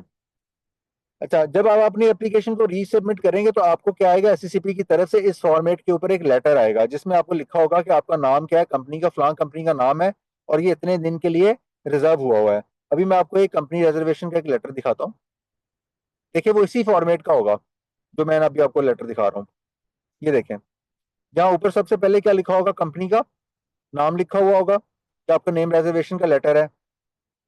फिर यहाँ पे डिस्प्ले लिखा होगा कि आपका नाम जो है 60 डेज के लिए रिजर्व किया गया है। अगर आपने 60 डेज के अंदर अंदर कंपनी इनकॉर्पोरेशन की तरफ नहीं बढ़े, फेल हो गया, आप कंपनी इनकॉर्पोरेट करने की तरफ आप नहीं बढ़े, तो आपका नाम क्या हो जाएगा, नॉट अवेलेबल फॉर रजिस्ट्रेशन हो जाएगा। और आपको कंसर्न ऑफिसर, जो कि आपको ये बिजनेस सेंटर के ऊपर डील कर रहा होगा, जिसने आपका नाम रिजर्व किया होगा, उसका नाम यहाँ पे आ रहा होगा कि आपको नेम रिजर्वेशन का लेटर किस ऑफिसर ने इशू किया था। ये देखें, ये उसी तरह उसका लोगो लगा होगा, उसकी चीजें बनी होंगी। ये देखिए, सारी कंपनी जो रेगुलेशन है ना उसी का रेप्लिका है। जो चीज आपको ये देखिए कंपनी लॉ में लिखी हुई, कंपनी रेगुलेशन में लिखी हुई है ना, उसी तरह फॉर्मेट में आपको कंपनी के कम्युनिकेशन हो रही है। जो सी प्रिस्क्राइब्ड फॉर्मेट है, प्रिस्क्राइब्ड फॉर्म है, प्रिस्क्राइब्ड एप्लीकेशन है, वो सारी की सारी क्या होंगी, पोर्टल उन्हीं से मदद ले रहा होगा जो कंपनी रेगुलेशन में प्रिस्क्राइब की हुई होंगी। इस तरह आपका नाम क्या होगा, 60 डेज के लिए रिजर्व हो जाएगा। यहां तक ओके? जी, तैयब साहब का बीच में एक क्वेश्चन था, उनका हैंड रेज हुआ था, जी बताइए। जी सर, मेरा ये क्वेश्चन था कि वो जो नेम रिजर्वेशन में सिग्निफिकेंस है, तो सर उसकी रेलेवेंस होनी चाहिए, मतलब नाम जो प्रपोज करना है। एंड सेकेंडली सर, जी जो बिल्कुल, फीस जी है। बिल्कुल रेलिवेंस होनी चाहिए। आपको वो पूछेगा कि आपने इसकी सिग्निफिकेंस एक्सप्लेन करनी है, आप ये नाम क्यों रखना चाह रहे हैं। ठीक है सर। तो सर सेकेंडली जो है फीस हमने पे करनी है, तो जी सर ये फीस हम आफ्टर 60 डेज के बाद जो है सर, उसका सर वो हमें दोबारा से आएगा कि हमने इसको पे करना है फॉर लाइफ टाइम, अगर हमने इसको लेना हो तो उसका सर क्या होगा नहीं नहीं, मतलब। आपको आपको name reservation for life time नहीं होगी, नंबर एक। अच्छा जब अच्छा। आपकी आपकी एप्लीकेशन रिव्यू के लिए तब वो उसके पास जाएगी, जब आपकी एप्लीकेशन की फी पे हो जाएगी। ठीक हो देखिए गया ना, सर। आपके पास यहाँ पे प्रोसेस था ना हमारे पास, ये देखें, जब तक आप अपनी फी पे नहीं करेंगे आपकी पेंडिंग फी में आएगी, वो इसको रिव्यू नहीं करेगा, आपका ठीक है। प्रोसेस इसी तरह पेंडिंग रहेगा। जब आप फी पे कर देंगे उसके बाद उसके पास रिव्यू के लिए जाएगा। तो सर ये जो सर्च में लीप में अगर हम करेंगे, तो ये sigma education services still available होगा अगर पेमेंट पेंडिंग है तो। जी, स्टिल अवेलेबल होगा। फिर क्या होगा, जब तक आपने पेमेंट नहीं करी होगी, जो पेमेंट पहले कर देगा वो उसके पास चला जाएगा, वो उसको कह देगा कि आपने ये प्रोसेस अवेलेबल है। ठीक हो गया सर, थैंक यू। जी, और किसी का क्वेश्चन है? अस्सलाम जी वालेकुम। सर। जी वालेकुम सलाम। सर ये वो आप पहले बता रहे थे प्रपोज सब्सक्राइबर और ऑथराइज सब्सक्राइबर, जिस पे आपने प्रपोज जो है सब्सक्राइबर पे क्लिक किया था। किसको? प्रपोज प्रपोज्ड सब्सक्राइबर और और दूसरा ऑथराइज सब्सक्राइबर, ऑथराइज सब्सक्राइबर, ये जो इधर ऑप्शंस थे।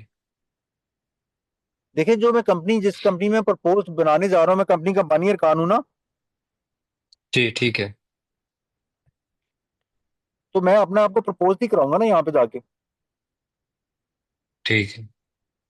ये देखें, जी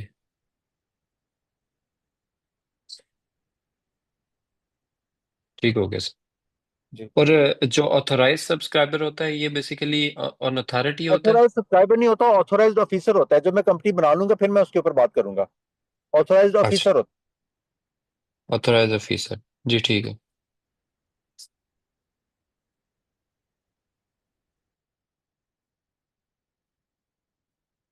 ओके, नेम रिजर्व कर लेंगे। प्रोसेस में कोई क्वेश्चन हुआ तो फिर दोबारा पूछ लीजिएगा।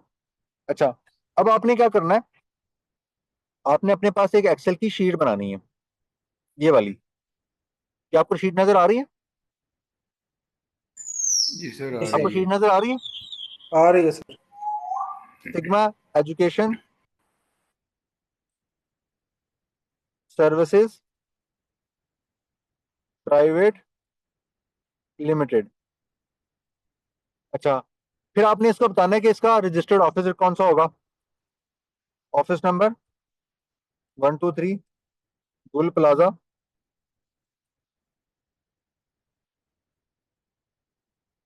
ये मैं ये मैं अभी आपको चीजें अज्यूम कर रहा हूँ, आपके पास जो एक्चुअल होगा आपने वही लिखना है।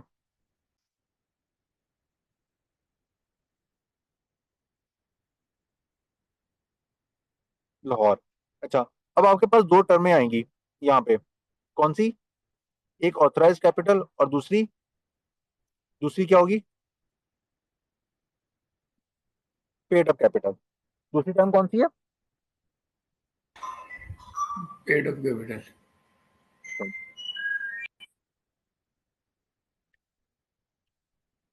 अभी तक हमने कंपनी के दो डॉक्यूमेंट देखे। कंपनी के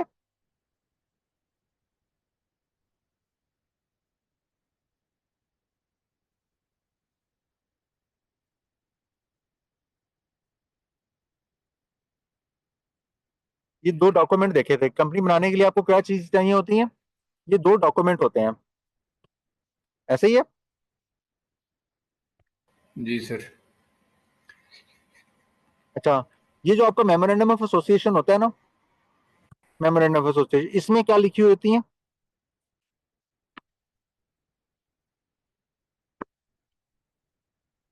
क्लॉजेज लिखी हुई होती हैं। इसमें पहली क्लॉज क्या होती है? कंपनी का नेम क्या होगा, कंपनी का प्रोविंस क्या होगा, कंपनी का प्रिंसिपल लाइन ऑफ बिजनेस क्या होगा, कंपनी की लिमिटेड लाइबिलिटी के बारे में बताया जाता है, और कंपनी के ऑथोराइज्ड शेयर कैपिटल के बारे में बताया जाता है। और फिर कौन सी क्लॉज होती है? एक क्लॉज होती है जिसको कहते हैं सब्सक्रिप्शन क्लॉज। क्या कहते हैं इनको? ये क्लॉजेज किसकी हैं? ये क्लॉजेज किसकी हैं? मेमोरेंडम ऑफ एसोसिएशन की। किसकी क्लॉजेज हैं? Memorandum of association. अच्छा, अब आप ये देखें, ये आपके सामने एक कंपनी का मेमोरेंडम है। इसमें सबसे पहले इसका नाम आ रहा है, फिर इसका प्रोविंस आ रहा है, प्रोविंस ऑफ पंजाब में है, फिर इसका प्रिंसिपल लाइन ऑफ बिजनेस आ रहा है, फिर इसके लाइबिलिटी के बारे में है कि मेंबर्स की लाइबिलिटी क्या होगी, लिमिटेड होगी, और फिर यहाँ पे क्या लिखा हुआ है? कंपनी का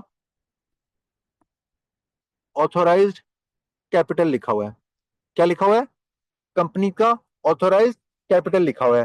जब भी कंपनी बनेगी, कंपनी का मिनिमम ऑथोराइज्ड कैपिटल क्या होगा? 1 लाख रुपया। ये क्या होगा? कंपनी का minimum authorised authorised authorised capital. Share capital. ये क्या होगा? मिनिमम होगा। अच्छा, ये मिनिमम कहाँ लिखा हुआ है? ये आप कंपनी का जो 7 स्केड्यूल है ना कंपनी एक्ट का, कौन सा स्केड्यूल? 7 स्केड्यूल। सेवन आप स्केड्यूल इसको आप इसको देखेंगे 7 स्केड्यूल में, तो ये देखें कंपनी का मिनिमम कैपिटल कितना होगा। ये पहली लाइन आइटम ही क्या है, इसके बारे में बात करता है। नॉट एक्सीडिंग 100 मिलियन, इससे कम नहीं होगा। कौन सा कैपिटल?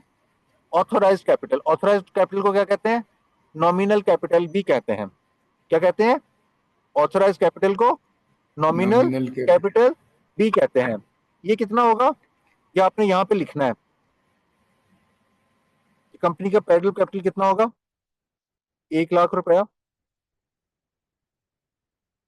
अच्छा, जब ये ऑथोराइज कैपिटल होगा ना, इसको 2 हिस्सों में डिवाइड किया जाता है। एक इसको लिखा जाता है नंबर ऑफ शेयर्स, कि कंपनी में कितने नंबर ऑफ शेयर्स होंगे, मैक्सिमम नंबर ऑफ शेयर्स होंगे कितनी कंपनी में, और उनकी फेस वैल्यू क्या होगी। कौन सी वैल्यू? Face value. अब जैसे आप 500 रुपए का नोट देखें, तो 500 रुपए के नोट को हम कागज का टुकड़ा ही है ना, लेकिन उसके ऊपर एक डिनोमिनेशन लिखी हुई होती है ना शेयर की। उस नोट के ऊपर उसकी डिनोमिनेशन लिखी होती है 500 रुपीज। इसी तरह ये जो शेयर होगा, इस शेयर की क्या होगी, एक डिनोमिनेशन लिखी जाएगी जो इसकी क्या होगी, फेस वैल्यू होगी, जो उसके फेस पे लिखी जा रही होगी। ये जरूरी, ये आपने 10 रुपए भी रख सकते हैं, 100 रुपए भी रख सकते हैं, 5 रुपए भी रख सकते हैं, जितनी चाहे आप रख सकते हैं। इसमें कोई आपको कोई ममानियत नहीं है, ये आपका खुद का डिसीजन होगा कंपनी का। और मोस्टली ये कितनी रखी जाती है? ये 10 रुपए रखी जाती है। अच्छा, अब हमने पेड अप कैपिटल कितना रखना था? 1 लाख रुपया। 1 लाख रुपए से हम क्या करेंगे, डिवाइड कर देंगे किससे? फेस वैल्यू से। तो हमारे पास क्या आ जाएंगे, नंबर ऑफ शेयर्स आ जाएंगे। जब मैं नंबर ऑफ शेयर्स को मल्टीप्लाई करूंगा किसके साथ? फेस वैल्यू के साथ, तो मेरे पास क्या आ जाएगी, मेरे पास क्या आ 10,000 जाएगा, ऑथोराइज्ड कैपिटल आ जाएगा। क्या आ जाएगा? Authorise capital.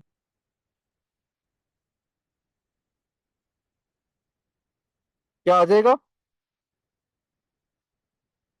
Authorise authorise capital आ जाएगा।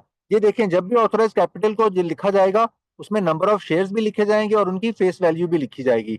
अभी ये देखिए, आपके पास मेमोरेंडम ऑफ एसोसिएशन आ रहा है ना, इसमें 1 लाख रुपया लिखा हुआ आ रहा है, और इसमें बताया हुआ है कि 1,000 रुपया नंबर ऑफ शेयर्स हैं, और उनकी 100 रुपया जो है ना फेस वैल्यू है। मैंने आपसे अर्ज किया कि आप इसकी फेस वैल्यू 10 रुपए भी रख सकते हैं, 15 रुपए भी रख सकते हैं, 20 रुपए भी रख सकते हैं, 5 रुपए भी रख सकते हैं, 50 रुपए भी रख सकते हैं, 100 रुपए भी रख सकते हैं, 1000 रुपए भी रख सकते हैं।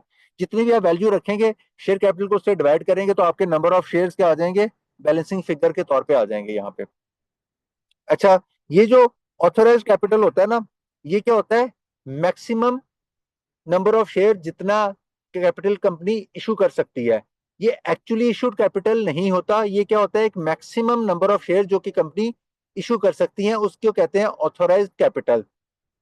क्या कहते हैं उसको? Authorised capital. ये जो ऑथोराइज्ड कैपिटल होता है, ये पार्टी वाइज रिकॉर्ड नहीं होता, ये not a party wise record. ये आपको नहीं बताता कि, ये से आपको नहीं पता चलता कि किस पर्सन के पास कंपनी में कितने शेयर हैं, किस पर्सन के पास कंपनी में कितने शेयर्स हैं। इससे आपको ऑथराइज कैपिटल से नहीं पता चलता। लेकिन ऑथराइज कैपिटल के साथ क्या होती है, कंपनी की इनकॉर्पोरेशन की फीस लिंक होती है। क्या होती है? कंपनी की फीस किसके साथ लिंक होती है? ऑथोराइज कैपिटल के। ऑथोराइज कैपिटल के साथ। जैसे जैसे आप अपना ऑथराइज कैपिटल बढ़ाते रहेंगे, आपकी इनकॉर्पोरेशन की फीस क्या हो जाएगी, ज्यादा हो जाएगी। आपकी इनकॉर्पोरेशन की फीस क्या हो जाएगी, बढ़ती चली जाएगी। अभी जो है लेटेस्ट तौर पे कंपनी की इनकॉर्पोरेशन फीस कितनी है, ये जो 8 नवंबर को चेंजेस आई थी, उसमें कंपनी की इनकॉर्पोरेशन फीस बढ़ा दी थी उन्होंने। पहले कितनी होती थी, 2450 रुपए होती थी। अब उन्होंने ऑनलाइन कंपनी की इनकॉर्पोरेशन फीस कितनी कर दी है, 5500 रुपए कर दी है। कितनी कर दी है? 5500 रुपए कर दी है। अब आप कंपनी इनकॉर्पोरेट करने जा रहे हैं, और आपका क्लाइंट कहता है कि जी मैं कितना शेयर कैपिटल रखूंगा तो मेरी कितनी फीस होगी। इसको देखने के लिए एससीसीपी ने क्या किया हुआ है, अपना एक, ये जो अभी मैं आपसे अर्ज कर रहा था, एससीसीपी ने अपना एक फी कैलकुलेटर भी अपनी वेबसाइट पे बनाया हुआ है। जैसे आप कंपनी में बनाने में आएंगे, यहाँ पे आएंगे कंपनी फॉर्मेशन में, और ये देखिए नीचे आ जाएंगे, और यहाँ पे आपको नजर आएगा फी कैलकुलेटर, नजर आया जहां मेरा कर्सर है अभी? जी सर, और आ यहाँ पे गया। जी कंपनी सर। कॉर्पोरेशन फी कैलकुलेटर का बटन लिखा हुआ होगा। फी कैलकुलेटर। आप इसके ऊपर क्लिक करेंगे और यहाँ अपने ऑथराइज कैपिटल की अमाउंट लिखेंगे तो आपको बता देगा कि आपका ऑथराइज कैपिटल, आपकी इनकॉर्पोरेशन फीस कितनी होगी। देखिए मैं यहाँ पे 1 लाख रुपया लिखता हूँ तो मैं ऑथराइजेशन फी कितनी बता रहा है, 5,500। 5,500। ये 5,500 इसने क्यों बताई है, इस वजह से बताई है कि ये 7th स्केड्यूल में लिखा हुआ है 7 कि स्केड्यूल आपका में आया ऑथराइज हुआ है। कैपिटल कितना होगा और उसकी फीस कितनी होगी। अब देखें मैं अपनी ऑथराइज कैपिटल को एक 10 लाख कर देता हूँ, कैलकुलेट कर देता हूँ, तो ये मेरी इनकॉर्पोरेशन की फीस क्या हो जाएगी, बढ़ जाएगी। तो आप ऑनलाइन की फी कैलकुलेटर से भी अपना ऑथराइज कैपिटल के मुताबिक अपनी फी कितनी होगी ये आप यहाँ से कैलकुलेट कर सकते हैं। ये एससीसीपी की वेबसाइट के ऊपर फी कैलकुलेटर पड़ा हुआ है।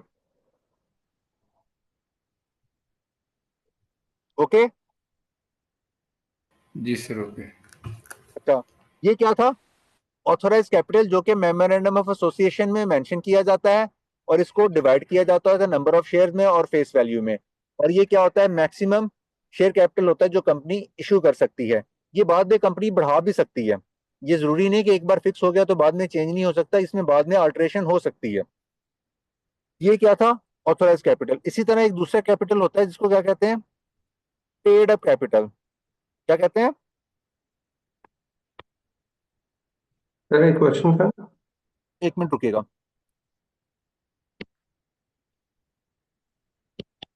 एक हमने देखा, एक क्या होता है,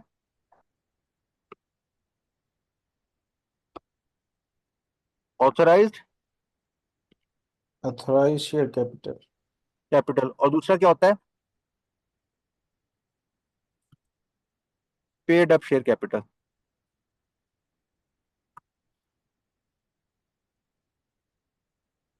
ऑथराइज कैपिटल क्या होता है, मैक्सिमम अमाउंट जो कि जिसके कंपनी क्या कर सकती है, शेयर इशू कर सकती है। और ये क्या होता है, इसके साथ क्या होती है, एससीसीपी की इनकॉर्पोरेशन फी लिंक होती है और ये मेमोरेंडम ऑफ एसोसिएशन में लिखा जाता है। क्या होता है, मेमोरेंडम ऑफ एसोसिएशन में इसकी एक बकायदा क्लॉज होती है जहां ये लिखा जाता है। अच्छा, इसके मुकाबले में दूसरा कैपिटल कौन सा होता है, पेड अप कैपिटल। कौन सा कैपिटल होता है, paid up capital. Paid up capital. अब देखें, कल जब हमने कंपनी बनाई थी, कंपनी के बारे में बातें कर रहे थे,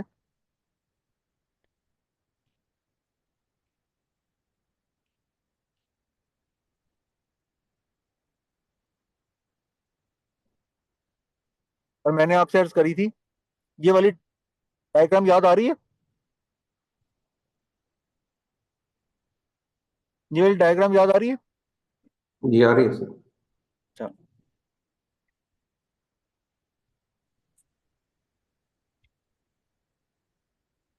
इस डायग्राम को मैं यहाँ पे दोबारा ड्रा करता हूँ।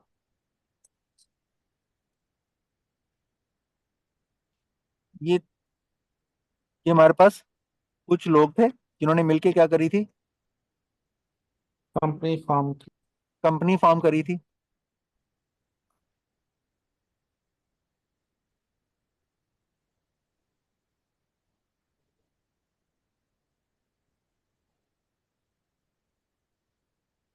और कंपनी बनाने वाले ये लोग क्या थे,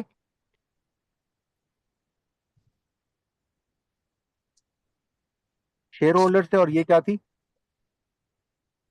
कंपनी कंपनी थी। इस शेयर होल्डर्स ने कंपनी को क्या दिया था, फंड। फंड्स दिए थे। फंड्स दिए थे ना, और बदले में कंपनी ने इनको क्या दिया था, शेयर दिए। शेयर। शेयर दिए थे ना। ये जो बिल्कुल। फंड दिए थे कंपनी ने, ये जो फंड दिए थे शेयर्स की फॉर्म में, जिसके बदले में कंपनी को शेयर इशू हुए थे, इस कैपिटल को क्या कहते हैं, इस कैपिटल को क्या कहते हैं, पेड अप कैपिटल। जो पैसे कंपनी को शेयर होल्डर की तरफ से एक्चुअली रिसीव होते हैं, जो पैसे शेयर होल्डर की तरफ से कंपनी को क्या होते हैं, एक्चुअली रिसीव होते हैं, उसको क्या कहते हैं, कंपनी का paid up. Paid up capital. अब ये paid up capital authorise capital के इक्वल भी हो सकता है और उससे कम भी हो सकता है। लेकिन paid up capital authorise capital से एक्सीड नहीं कर सकता। मैं रिपीट कर रहा हूं कि पेड अप कैपिटल जो होता है वो कंपनी के ऑथोराइज कैपिटल से कम हो सकता है और उसके बराबर हो सकता है, लेकिन उससे ज्यादा नहीं हो सकता। राइट सर, क्लियर क्वेश्चन है होगा। सर। अभी एक मिनट रुक जाए। अच्छा, ये जो शेयर कैपिटल होगा इससे पता चलेगा कि किस बंदे के पास कितने शेयर्स हैं। ये क्या होता है, ये देखिए, ये पार्टी, हर बंदे ने शेयर दिए हैं ना कंपनी को। ये शेयर जो है हर बंदे ने कंपनी को फंड दिए है ना, और ये यहां से पता चलता है किस बंदे ने, किसके पास कितनी शेयर होल्डिंग है कंपनी की, किसके पास कितनी शेयर होल्डिंग है कंपनी की। तो इसी तरह इसकी भी क्या होती है, नंबर ऑफ शेयर्स होते हैं और उनकी फेस वैल्यू लिखी जाती है। अब आप देखिए मेमोरेंडम ऑफ एसोसिएशन में, यहां हमने लिखा ना कि कंपनी का ऑथोराइज कैपिटल कितना होगा, ये देखें। और ये मैंने आपसे अभी अर्ज किया था कि कंपनी के मेमोरेंडम में कितनी क्लॉजेज होती हैं।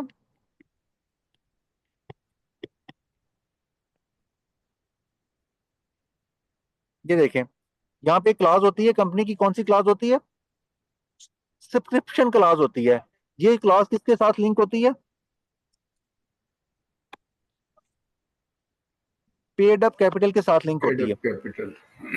अब आप मेमोरेंडम ऑफ एसोसिएशन में आखिरी क्लास जो होती है ये देखें, जितने भी प्रोमोटर्स होंगे, जितने भी प्रमोटर्स होंगे, सबका नाम आएगा और आगे लिखा जाएगा कि किस बंदे ने कितने शेयर्स लिए हैं। इस शेयर को हम उसकी फेस वैल्यू के साथ मल्टीप्लाई कर देंगे तो हमारे पास क्या आ जाएंगी, टोटल पेड अप कैपिटल आ जाएगा। यहाँ पे क्या लिखा होता है, नंबर लिखे होते हैं, नंबर ऑफ शेयर कैपिटल लिखा होता है। इसको जब हम अपने फेस वैल्यू के साथ मल्टीप्लाई करते हैं तो हमारे पास क्या आ जाता है, तो हमारे पास क्या आ जाता है, paid up capital, total paid up capital, उसका क्या आ जाता है, टोटल पेड अप कैपिटल। और ये पेड अप कैपिटल वो होता है जिससे कंपनी कारोबार शुरू करती है। और ये पेड अप कैपिटल क्या होता है, पार्टी वाइज रिकॉर्ड होता है। देखिए आपको हर बंदे को पता है ना कि किस बंदे के पास कितने शेयर्स हैं। जी सर जी। ये क्या होता है, पार्टी वाइज रिकॉर्ड होता है। और ये वो पैसे होते हैं जो कंपनी को शेयर होल्डर्स की तरफ से कंपनी बनने के बाद मिलते हैं, जिससे कंपनी क्या करती है, अपना कारोबार स्टार्ट करती है। जब भी आप अपनी कंपनी बना रहे होंगे तो आपने, जब कंपनी बनाने के बाद आपको ये शीट मिल रही होगी, आपने देखें इसमें सबकी चीजें लिखी हुई होंगी। आपने यहाँ पे डिसाइड करना है कि कौन कौन कंपनी के क्या होंगे, प्रमोटर्स कौन कौन होंगे, उनका सीएनआईसी नंबर क्या होगा, उनका मोबाइल नंबर क्या होगा, उनका यूजर आईडी क्या बना हुआ होगा, उनका एससीसीपी की तरफ से जो यूजर आईडी के बाद पिन बना होगा वो क्या होगा, उनका एड्रेस क्या होगा, उन्होंने कितने नंबर ऑफ शेयर्स लिए हैं कंपनी में, कितने नंबर ऑफ शेयर्स प्रेस्क्राइब किए हैं, उनकी फेस वैल्यू कितनी थी, और इसके नतीजे में उसका पेड अप कैपिटल कितना था। तो ये चीजें आपको यहाँ से क्या हो रही होगी, आपके पास एक कंट्रोल शीट आ रही होगी। जब मैं कंपनी इनकॉर्पोरेट कर रहा हूँ तो मेरे पास अपनी सारी इंफॉर्मेशन क्या होगी, यहाँ से मेरे साथ अवेलेबल होगी, और यहाँ से मैं चीजें उठा उठा के अपने पोर्टल पे अपडेट करता रहा करूंगा। इससे आपको पता चल जाएगा कि कंपनी का ऑथोराइज कैपिटल कितना है, कंपनी का पेड अप कैपिटल कितना है, कंपनी में कितने लोग हैं, उनका सीएनआईसी के मुताबिक नाम क्या है, उनका सीएनआईसी नंबर क्या है, उनका मोबाइल नंबर क्या है, उनका पासवर्ड क्या है, उनका पिन क्या है, उनका एड्रेस क्या है। तो ये आपके पास एक कंपनी इनकॉर्पोरेशन की इंफॉर्मेशन की इस तरह शीट बन जाती है। अच्छा, अब इसी शीट को देख के हम अपनी कंपनी का इनकॉर्पोरेशन कर रहे होंगे कल इंशाल्लाह। अभी आज तक मुझे आपको बताना था कि नेम रिजर्वेशन के साथ जो दो कंसेप्ट इसके बाद जो कंपनी इनकॉर्पोरेशन के साथ पर्टिकुलरली लिंक होते हैं, एक होते हैं memorandum of association, article of association. ये कंपनी के क्या होते हैं, कॉन्स्टिट्यूएंट डॉक्यूमेंट्स होते हैं। इनके टेम्पलेट एससीसीपी के वेबसाइट पे पड़े हुए हैं, लेकिन जब हम कंपनी बना रहे होंगे तो ये ऑटोमेटिकली जनरेट हो रहे होते हैं प्रोसेस से। इसका आपसे तारुफ कराना पर्पस था कि इसको, इसमें क्या, इन दोनों में क्या फर्क होता है आर्टिकल ऑफ एसोसिएशन में और मेमोरेंडम ऑफ एसोसिएशन में, और मोर इंपॉर्टेंटली कि ऑथोराइज कैपिटल क्या होता है और पेड अप कैपिटल क्या होता है। और कंपनी के 7 स्केड्यूल में कंपनी की मुख्तलिफ प्रोसेस के लिए फीसेस प्रेस्क्राइब की हुई होती हैं। ओके जी, अब जी आप मुझे सर। अपने बारी बारी वन बाय वन क्वेश्चन बताते चले जाएं। सर, जहाँ से ये आपने वो नेम रिजर्वेशन वाला वो जो प्रोसेस किया था वो बीच में कोई थोड़ा सा मिस हुआ है, तो वो बस एक जरा क्या, ओवरव्यू उसका मुझे बस दे दें अगर पॉसिबल है तो। नहीं, वो क्या स्क्रीन चीज शेयर में, कर दें। जब आप नेम रिजर्वेशन कर रहे थे ना, नेम जो है वो रिजर्व करना था और आपने लॉगिन आईडी की थी, उसके बाद का बस वो प्रोसेस मुझे सिर्फ देखना है तो आपने लॉगिन कि वो आईडी में जाएंगे तो आपने यहाँ मेन्यू में जाना है, और मेन्यू में जी जाके ठीक यहाँ है। पे क्लिक कर देना न्यू नेम नेम रिजर्वेशन में, और रेज यहाँ पे क्लिक कर देंगे और यहाँ पे प्रोसीड करके बाकी सारा प्रोसेस पहले की तरह चल जाएगा। जी ठीक है, thank you sir, welcome thank जी। और सर आपने अभी सर बताया था कि पेड अप कैपिटल और ऑथराइज कैपिटल में कोई इक्वल और लेस देन, वो जरा एक्सप्लेन कर देंगे कौन सी वही मैं कह चीज। रहा हूँ कि आपका पेड अप कैपिटल जो है ऑथोराइज कैपिटल के इक्वल हो सकता है, उससे कम हो सकता है, लेकिन ऑथोराइज कैपिटल से पेड अप कैपिटल ज्यादा नहीं हो सकता।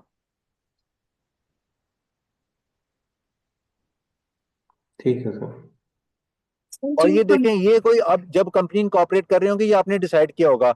ऐसा नहीं है कि जब कंपनी इनसे बन जाएगी तो ये बाद में चेंज नहीं हो सकता, ये बाद में इनमें अल्टरेशन हो सकती है। कंपनी का ऑथराइज कैपिटल इंक्रीज हो सकता है, कंपनी का पेड अप कैपिटल इंक्रीज हो सकता है। बिल्कुल सही। सर ये जो नेम रिजर्वेशन वाला पार्ट है इसमें जितने भी कंपनी के प्रमोटर्स हैं सब लोगों को अपने जो है अकाउंट में नेम रिजर्व करना है।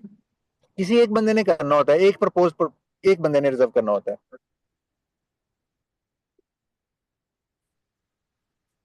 अच्छा सर, इसमें अगर अथोराइज कैपिटल 1 लाख है और दो बंदों ने मिलके 25-25 हजार दिया है कंपनी को, तो इस जी बिल्कुल। सूरत में उनके पास शेयर कितने आएंगे?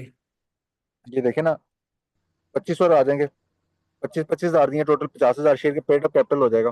बेशक कंपनी का ऑथराइज कैपिटल 1 लाख रुपए है, ये देखें आपके सामने। यानी कि इसका मतलब कंपनी के पास फिर 50 शेयर एक्स्ट्रा होंगे, इस तरह उसके पास स्पेयर पड़े होंगे।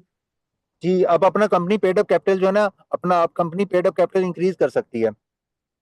कितना इंक्रीज कर सकती है? 1 लाख तक इंक्रीज कर सकती है। और अगर कंपनी ने 1 लाख से अपना पेड अप कैपिटल मजीद इंक्रीज करना है तो उसने अपना पहला ऑथराइज कैपिटल इंक्रीज करेगी और उसके बाद अपना पेड अप कैपिटल इंक्रीज करेगी। सर ये राइट सर। ऑथराइज कैपिटल क्या है सर? जी, ऑथराइज कैपिटल जरा इसको एक्सप्लेन कर दें सर, कि एक कंपनी है उसने अपने आप को स्टैब्लिश करने के लिए जो उन्होंने एग्री किया है कि ये मतलब ये फंड हमें required, this fund is required to run the operation of the company है, जो भी प्रपोज बिजनेस है। ये ऑथराइज कैपिटल वो कैपिटल होता है जो कि मैक्सिमम नंबर ऑफ शेयर जो कंपनी इशू कर सकती है, ये उसका पेड ऑथराइज कैपिटल होता है। और ये सर उसको इसके साथ डिटरमिन कैसे करती है कंपनी सर? कंपनी के प्रमोटर्स ने खुद डिसाइड करना होता है। सर मुझे समझ नहीं आई यहाँ से कि एक कंपनी है सर कि वो अब लाइक, सर मुझे समझ नहीं आई, जरा काइंडली इसको एलैबोरेट करेंगे सर? देखें, सर। कंपनी किसने बनानी अच्छा, है? कंपनी किसने बनानी है? सर प्रपोजर्स ने। प्रमोटर नहीं, प्रमोटर्स ने। प्रमोटर्स ने सर, उन्होंने सर बनानी है ना प्रमोटर्स। कंपनी बनानी जी है। जी। तो जी फैसला जी। भी कंपनी बनाने के लिए उन्होंने करना है कि उसका पेड अप कैपिटल कितना होगा, उसका ऑथराइज कैपिटल कितना होगा। नहीं sir, paid up capital basically है क्या कि जो कंपनी पेड अप कैपिटल वो पैसा है जिससे कंपनी कारोबार करेगी। कंपनी बनने ओके के बाद कंपनी के ओके। पास पैसे आएंगे ना, जिससे वो कारोबार जी जी। करेगी। जी जी। उसके पास कहीं से आसमान से पैसे तो नहीं गिरने ना, शेयर जी जी होल्डर्स ने ट्रू उसे सर। पैसे देने हैं ना। तो जी जी। शेयर होल्डर की जेब में से पैसे, कंपनी के बैंक अकाउंट में पैसे कहाँ से आएंगे? वो पैसे जो होते हैं उन्हें कहते हैं पेड अप कैपिटल, जिसके against company promoter share holder से पैसे लेती है और उनको शेयर अलॉट करती है। बिल्कुल ठीक है सर। ये देखिए ना। जी सर, ये जो ऑथराइज कैपिटल है ये बेसिकली फिगर है, वो आप कोई भी डिसाइड कर सकते हैं। जी, आप आपने डिसीजन लेना है इसमें ना। ये देखें, ये देखें, ये देखें, ये जो पैसे आ रहे थे ये प्रमोटर्स की तरफ से, शेयर होल्डर्स की तरफ से पैसे आ रहे थे ना पेड अप कैपिटल में। ये जो फंड्स आ रहे थे, ये फंड्स कहाँ से मिल रहे थे?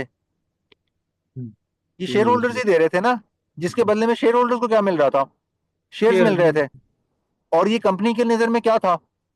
पेड अप कैपिटल था ना, जो कि पार्टी वाइज था। हर बंदे ने डिसाइड किया होता कि मैंने कंपनी में इतने पैसे देने हैं और इतने शेयर्स लेने हैं, और इतनी मेरी कंपनी में क्या होगी, मलकियत होगी, इतनी शेयर होल्डिंग का क्या हूँ कंपनी में, मैं मालिक हूँ इतनी परसेंटेज का। इसको क्या कहते हैं? Paid up. Paid up capital. तो सर ये जो शेयर की वैल्यू होती है, फेस वैल्यू, ये भी आपने खुद डिसाइड करनी है। मैंने अर्ज किया चाहे आप 5 रुपए रख लें, 10 रुपए रख लें, 15 रुपए रख लें, 50 रुपए रख लें, सर 100 रुपए इसका रख लें, ये आपकी खुद की अपनी मर्जी है। फेस वैल्यू का कोई फार्मूला है या कोई ऐसा? फार्मूला नहीं है ना, कोई फार्मूला नहीं है ना। अब आप कहें कि 500 रुपए के नोट के ऊपर 500 क्यों लिखा है, उसका कोई फार्मूला तो नहीं होता ना। 500 रुपए ही 500 रुपए होते हैं, उसकी डिनोमिनेशन होती है ना। ऐसे है ना कि सर जिस तरह वो जो शेयर कंपनी जो है वो अपने शेयर होल्डर को देती है, लेकिन वो उसकी मैक्सिमम वैल्यू उनसे वापस लेना चाहती है, तो वो फेस वैल्यू उस पे जो है वो नहीं, ऐसा नहीं होता, लगा ऐसा देती है, नहीं कैप ऐसा नहीं लगा। होता, ऐसा नहीं होता, ऐसा नहीं होता। ये आप बहुत आगे की बातें कर रहे हैं, ऐसा नहीं होता। अच्छा। मिसाल के तौर पे एक देखिए, 100 रुपए है ना, ये आप 100 रुपए को 100 रुपए क्यों कहते हैं? क्योंकि उसके ऊपर एक डिनोमिनेशन लिखी हुई है ना 100 रुपए की। वरना आप उसे 50 रुपए क्यों नहीं कह देते? 100 रुपए के नोट को 50 रुपए का नोट क्यों नहीं कह देते? क्योंकि ठीक उसके है ऊपर सर। एक डिनोमिनेशन लिखी हुई होती है ना। ये देखिए, ये कंपनी लॉ में जो सेक्शन है ना, कंपनी रेगुलेशन में, ये मैं आपको दिखाता हूँ, वहां पे लिखा भी होता है ये फेस वैल्यू होती क्या है, ये देखें।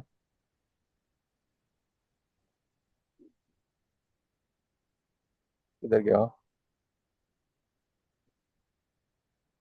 ये देखें, ये एक स्पेसिफाइड डिनोमिनेशन होती है सर्टिफिकेट के ऊपर जो प्रिंट हुई होती है, इसको कहते हैं फेस वैल्यू, शेयर कैपिटल के ऊपर।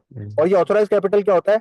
ये जो होता है ऐसा कैपिटल जो होता है मेमोरेंडम में लिखा होता है, और ये मैक्सिमम अमाउंट होती है, जो कि शेयर कैपिटल की मैक्सिमम अमाउंट होती है। ये मेमोरेंडम ऑफ एसोसिएशन में लिखी हुई होती है। और ये सारे डिसीजन किसने डिसाइड करने होते हैं? कंपनीज के प्रमोटर्स नहीं करने होते हैं ना। ठीक।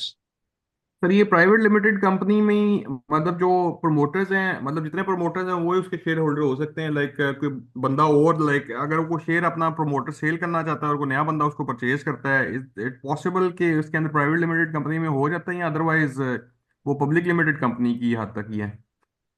ये देखिए, ये तो आप मेरे से ना बहुत ही अजीब सा सवाल कर रहे हैं साहब।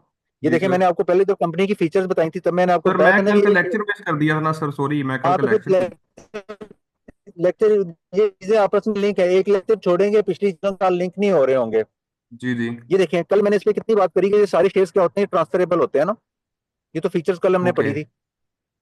जी जी जी जी। सर ये इसको अपलोड कर देंगे, इसको जो आपका वो है पेज, उसके ऊपर मैं इसको लेक्चर को फॉलो अप करना हुआ तो?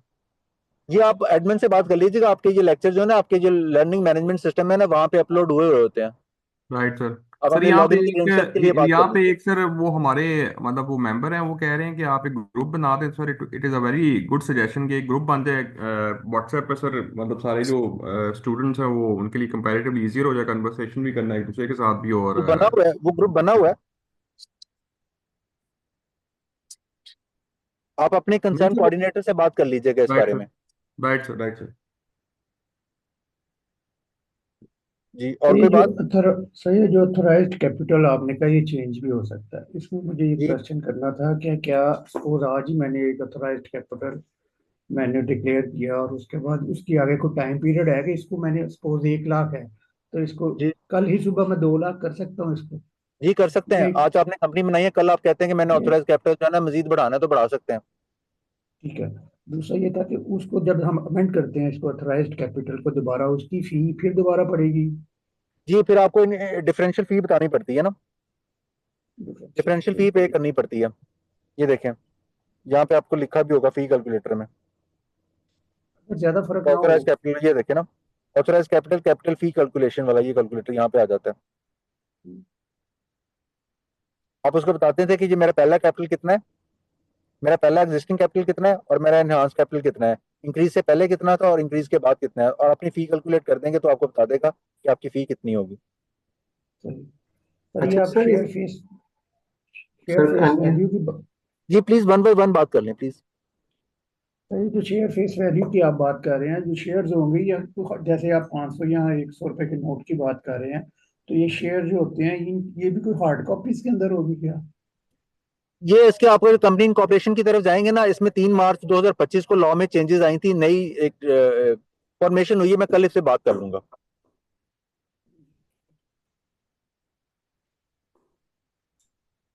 ये लॉ में 3 मार्च को 2025 को, जो 3 मार्च गुजरा है ना, अभी 3 मार्च गुजरा है, इसमें लॉ में चेंजेस आई है ना। मैं उस पे अपडेटेड करके, मैं चीजें मैंने में पढ़ी हुई है, मैं आपको जब इनकॉर्पोरेशन की तरफ जाऊंगा इस पे दोबारा बात हो जाएगी, तब आपका ये क्वेश्चन एड्रेस हो जाएगा। जी ठीक है। सर इस स्लाइड पे सामने सिलेक्ट मोड में ऑफलाइन और ऑनलाइन है, दो मोड है, इसका क्या है सर? जी, जब आपने कंपनी ऑनलाइन करानी हो, लीव के ऊपर काम करना है, उसको ऑनलाइन मोड कहते हैं, और अगर आपने फिजिकली काम करना है उसको ऑफलाइन मोड कहते हैं। मीन्स ऑफिस में जाके कोई फाइल वगैरह जी, जमा आप करवाएं? ऑफिस में जाके सारे डॉक्यूमेंट लें, बनाएं, ऑफिस टाइमिंग में विजिट करें, भागदौड़ सारी करें। इसको कहते हैं फिजिकल प्रोसेस और इसको कहते हैं ऑफलाइन प्रोसेस। राइट उसकी सर। फीसिस भी डबल है।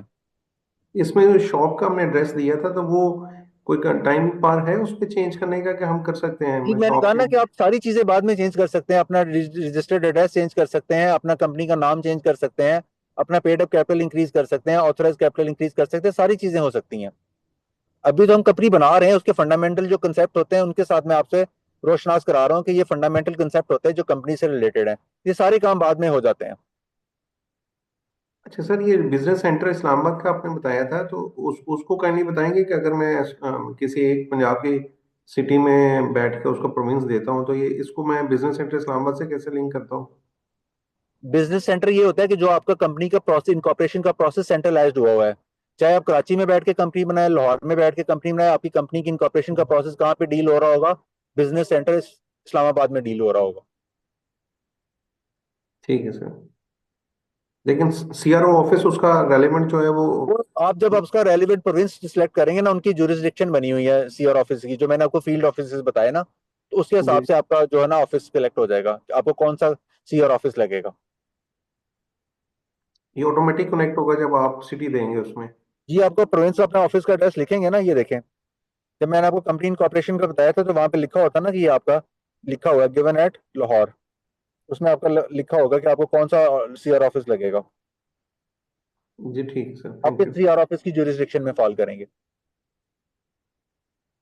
जी बताइए जमील साहब। सलामकुम सर।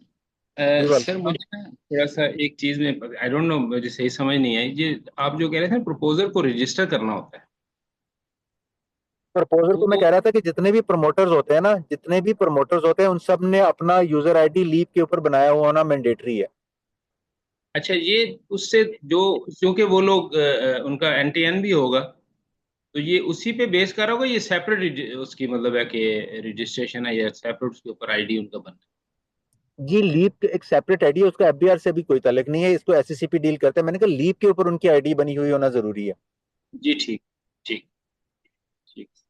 जी, और के थैंक यू। बाद जी सर, ये पूछना था कि जो लीप पे एक दफा आईडी बन जाएगी, वो जी मल्टीपल कंपनीज में उसी तरह वो ही प्रोफाइल अटैच होती चली जाएगी? जी, आप जब आपकी एक आईडी बन जाएगी ना, जब आपकी एक आईडी बन जाएगी। तो आप चाहे 10 कंपनीज बनाएं, आप चाहे 15 कंपनीज बनाएं, आपकी आईडी यही रहेगी। और जब आप कंपनीज बनाएंगे यहाँ पे तो आपको पता लग जाएगा कि आपकी कितनी नंबर ऑफ कंपनीज बनी हुई हैं। यहाँ पे आपको अपनी नंबर ऑफ कंपनीज आ जाएंगी। सही। सर अभी यहाँ पे एक ये एग्जांपल देखें। आपने दी थी।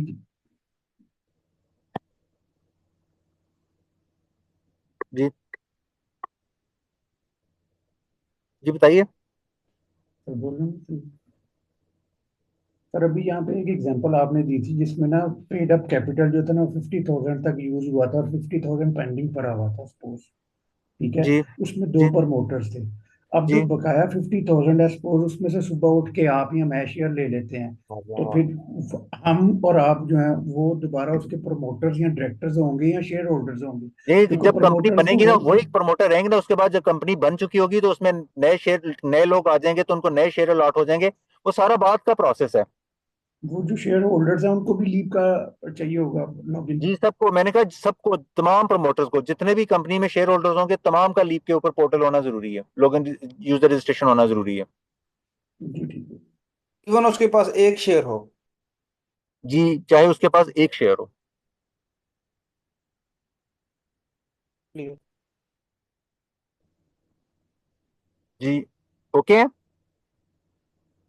जी सर। जी बताइए ताहिर ओके। साहब। जी सर, ओके। सर मेरा एक सर क्वेश्चन ये था कि जो शेयर्स होते हैं सर, जो प्रमोटर्स को अलॉट होते हैं, तो सर उनकी जो वैल्यू है और जो बाद में होते हैं जो शेयर्स, सर उनमें कोई डिफरेंस होता है या मतलब वो बाद इक्वल में कौन से इक्वली? शेयर होते हैं? मतलब सर अगर दो पार्टनर हैं तो उन्होंने मतलब 25-25 जैसे आपने ये शेयर किए हैं, तो जी उसमें बाकी जो हैं हमारे पास 5,000 शेयर जो हैं वो जी पड़े हुए हैं, तो सर जी, उसको हम जो है मतलब उनकी वैल्यू जो है। उनकी वैल्यूएशन क्या होगी? देखिए उनकी वैल्यूएशन क्या होगी। मैंने कहा पेड कैपिटल कंपनी का 50,000 है, तो जी उसमें बाकी 50 का जिक्र कहाँ से आ गया? ठीक हो गया 50,000 पे आपके पास क्वेश्चन है कि आप मजीद 50,000 पे किसी शेयर होल्डर्स को, मजीद शेयर होल्डर्स को अगर आपने मजीद इशू करने हैं तो आप मजीद शेयर इशू कर सकते हैं। ठीक हो गया सर। ठीक वो है, आपने थैंक डिसाइड करना है कि आपने कितने कर सकते हैं। अभी ये देखिए ना, हमारे पास 50,000 का पेड अप कैपिटल है और हमारे पास ऑथराइज कैपिटल कितना है, 50 का, 1 लाख रुपए का। तो अभी हमारे पास गुंजाइश है कि हम अपना पेड अप कैपिटल जो है ना इंक्रीज कर सकते हैं। मिसाल के तौर पे मैं कहता हूँ अपने ना अपना पेड अप कैपिटल तो ना 50,000 है, मैं इसे 70,000 पे लेके जाना चाहता हूँ। तो मैं 50 से 70 पे जाने के लिए 20,000 का पेड अप कैपिटल बढ़ाऊंगा ना, और उसको मैंने 20,000 को बढ़ाने के लिए मैंने फेस वैल्यू रखी हुई है 10,000, तो मैं क्या करूंगा, 1,000 पे शेयर और इशू करूंगा। वो मैं किन शेयर होल्डर को इशू करूंगा वो मैं डिसाइड करूंगा। जो जिन्होंने शेयर लेने हैं वो मुझे पैसे देंगे और कंपनी में शेयर ले लेंगे। ठीक हो गया। तो सर ऑथराइज कैपिटल बेसिकली एक बेंचमार्क है हमारे पास मैक्सिमम, ये जिसमें देखिए ना यार, फ्लेक्सिबिलिटी, हम फ्लेक्सिबिलिटी ले सकते हैं हम। ये देखिए मैंने आपसे अर्ज किया, ये क्या है, क्या लिखा हुआ है यहाँ पे? जी ठीक हो गया सर। ये maximum amount of share capital है ना, जो कंपनी के मेमोरेंडम में लिखी हुई होगी। जी ठीक हो गया सर, थैंक यू सर। और के बाद अच्छा सर, सर ये यहाँ पे एक चीज ये हो रही है कि जो फेस वैल्यू ये हमारी फर्स्ट टाइम फिक्स हो जाती है या ये भी वेरी कर मैंने रह कहा जाती ना कि ये सारी चीजें बाद में चेंज हो सकती हैं। फेस वैल्यू बाद में आप 10 रुपए फिक्स करके बाद में इसको 5 रुपए भी कर सकते हैं, 10 रुपए से 15 रुपए भी कर सकते हैं, ये आप बाद में सारी चीजें हो सकती हैं। है? Okay sir, clear, thank you. जी। सर अगर बाद में इसकी फेस वैल्यू सपोज डिक्रीज करते हैं तो उसमें जिन्होंने पहले 10 रुपए का लिया हुआ उनको नुकसान नहीं हो जाता सर? यार ये देखिए, आप अब एक कंपनी बनी नहीं, आप उससे बहुत सारी चीजें करें। मैं आपको सेक्शन बताता हूँ, सेक्शन 85। कौन सा सेक्शन? 85।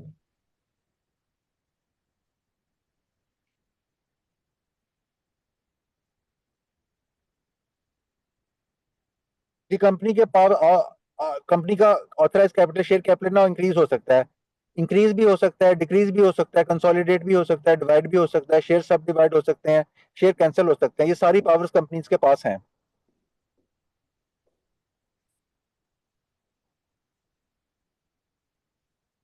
ये ओके। बस पूछ रहा हूँ, अगर मैंने सपोज 10 रुपए का लिया था शेयर, पहले प्रमोटर्स जो हैं उनमें से हूँ सपोज, तो उसके बाद अगर अगली दफा उसकी फेस वैल्यू डाउन कर देते हैं तो जिसने कैपिटल पहले फंड दिया उसके तो पैसे कम हो जाएंगे, फिर क्या कंपनी उसको उतने पैसे वापस करेगी अगर सपोज नहीं, पाँच ऐसा रुपए कुछ की नहीं होगा, फेस ऐसा वैल्यू कुछ कर नहीं दी? होगा, ऐसा कुछ नहीं होगा। मिसाल के तौर पे मुझे बताएं कि आपने जब शेयर लिए थे, कंपनी बनी थी, आपने शेयर वैल्यू कितनी रखी हुई थी?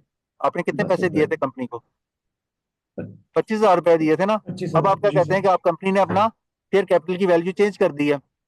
जी सर। कितनी कर दी है? 5 रुपए कर दी, सपोज कम हो गई है।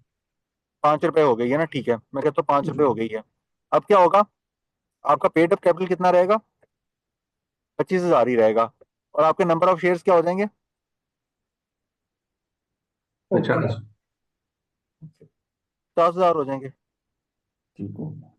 पांच यानी हजार हो उसका जाएंगे उसका पेड शेयर। अप वहीं पे रहेगा, उसकी वैल्यू वहीं पे रहेगी। जी बिल्कुल।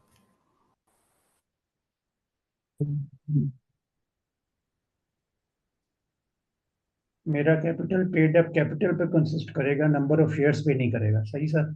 जी ऐसे ही है। लेकिन number number of of shares को भी तो एक वैल्यू होगी ना, जिसके मुताबिक वो इक्वल हो रहा होगा ना। जी जी। सर फेस वैल्यू कम करेंगे तो नंबर ऑफ शेयर्स बढ़ जाएंगे। या देखें, दो चीजें होंगी ना, मल्टीप्लाई करेंगे तो तीसरा प्रोडक्ट आएगा ना। बिल्कुल सही। ठीक है सर, ठीक। मैं कहता हूँ कि मेरे पास जो है ना 100 रुपए है, मैं कहता हूँ 100 रुपए मेरे पास कैसे हैं, मेरे पास जो है ना 20-20 हजार रुपए, 20-20 रुपए के 5 नोट है ना। अब मैं 20 को 5 से मल्टीप्लाई करता हूँ तो मेरे 100 रुपए बनते हैं ना।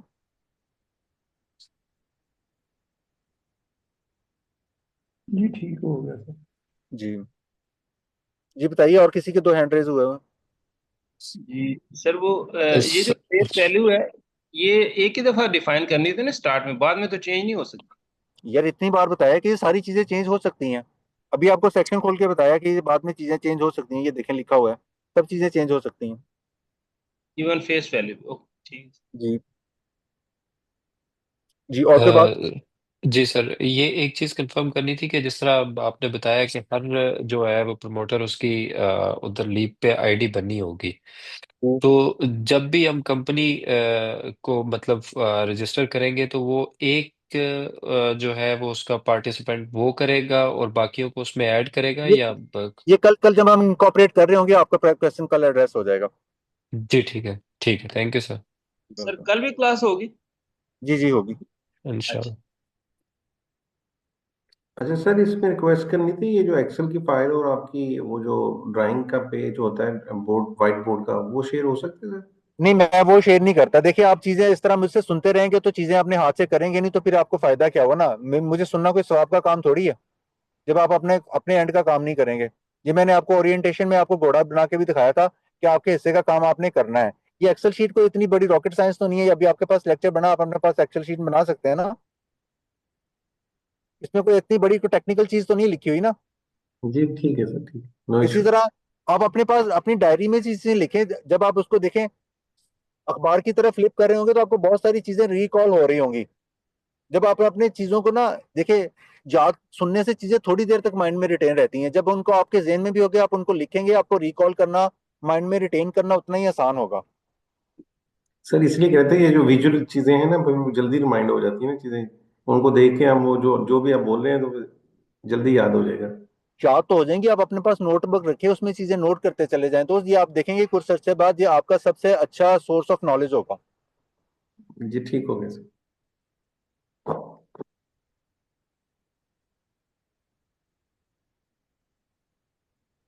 ओके, क्लास कंक्लूड कर लूं या कोई और क्वेश्चन है? नहीं सर।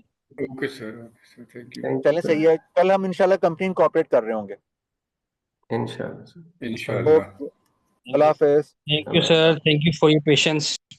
थैंक यू जी, आप लोगों का आपकी क्वेश्चन एड्रेस हो गए। Thank you. ओके जी, अल्लाह हाफिज।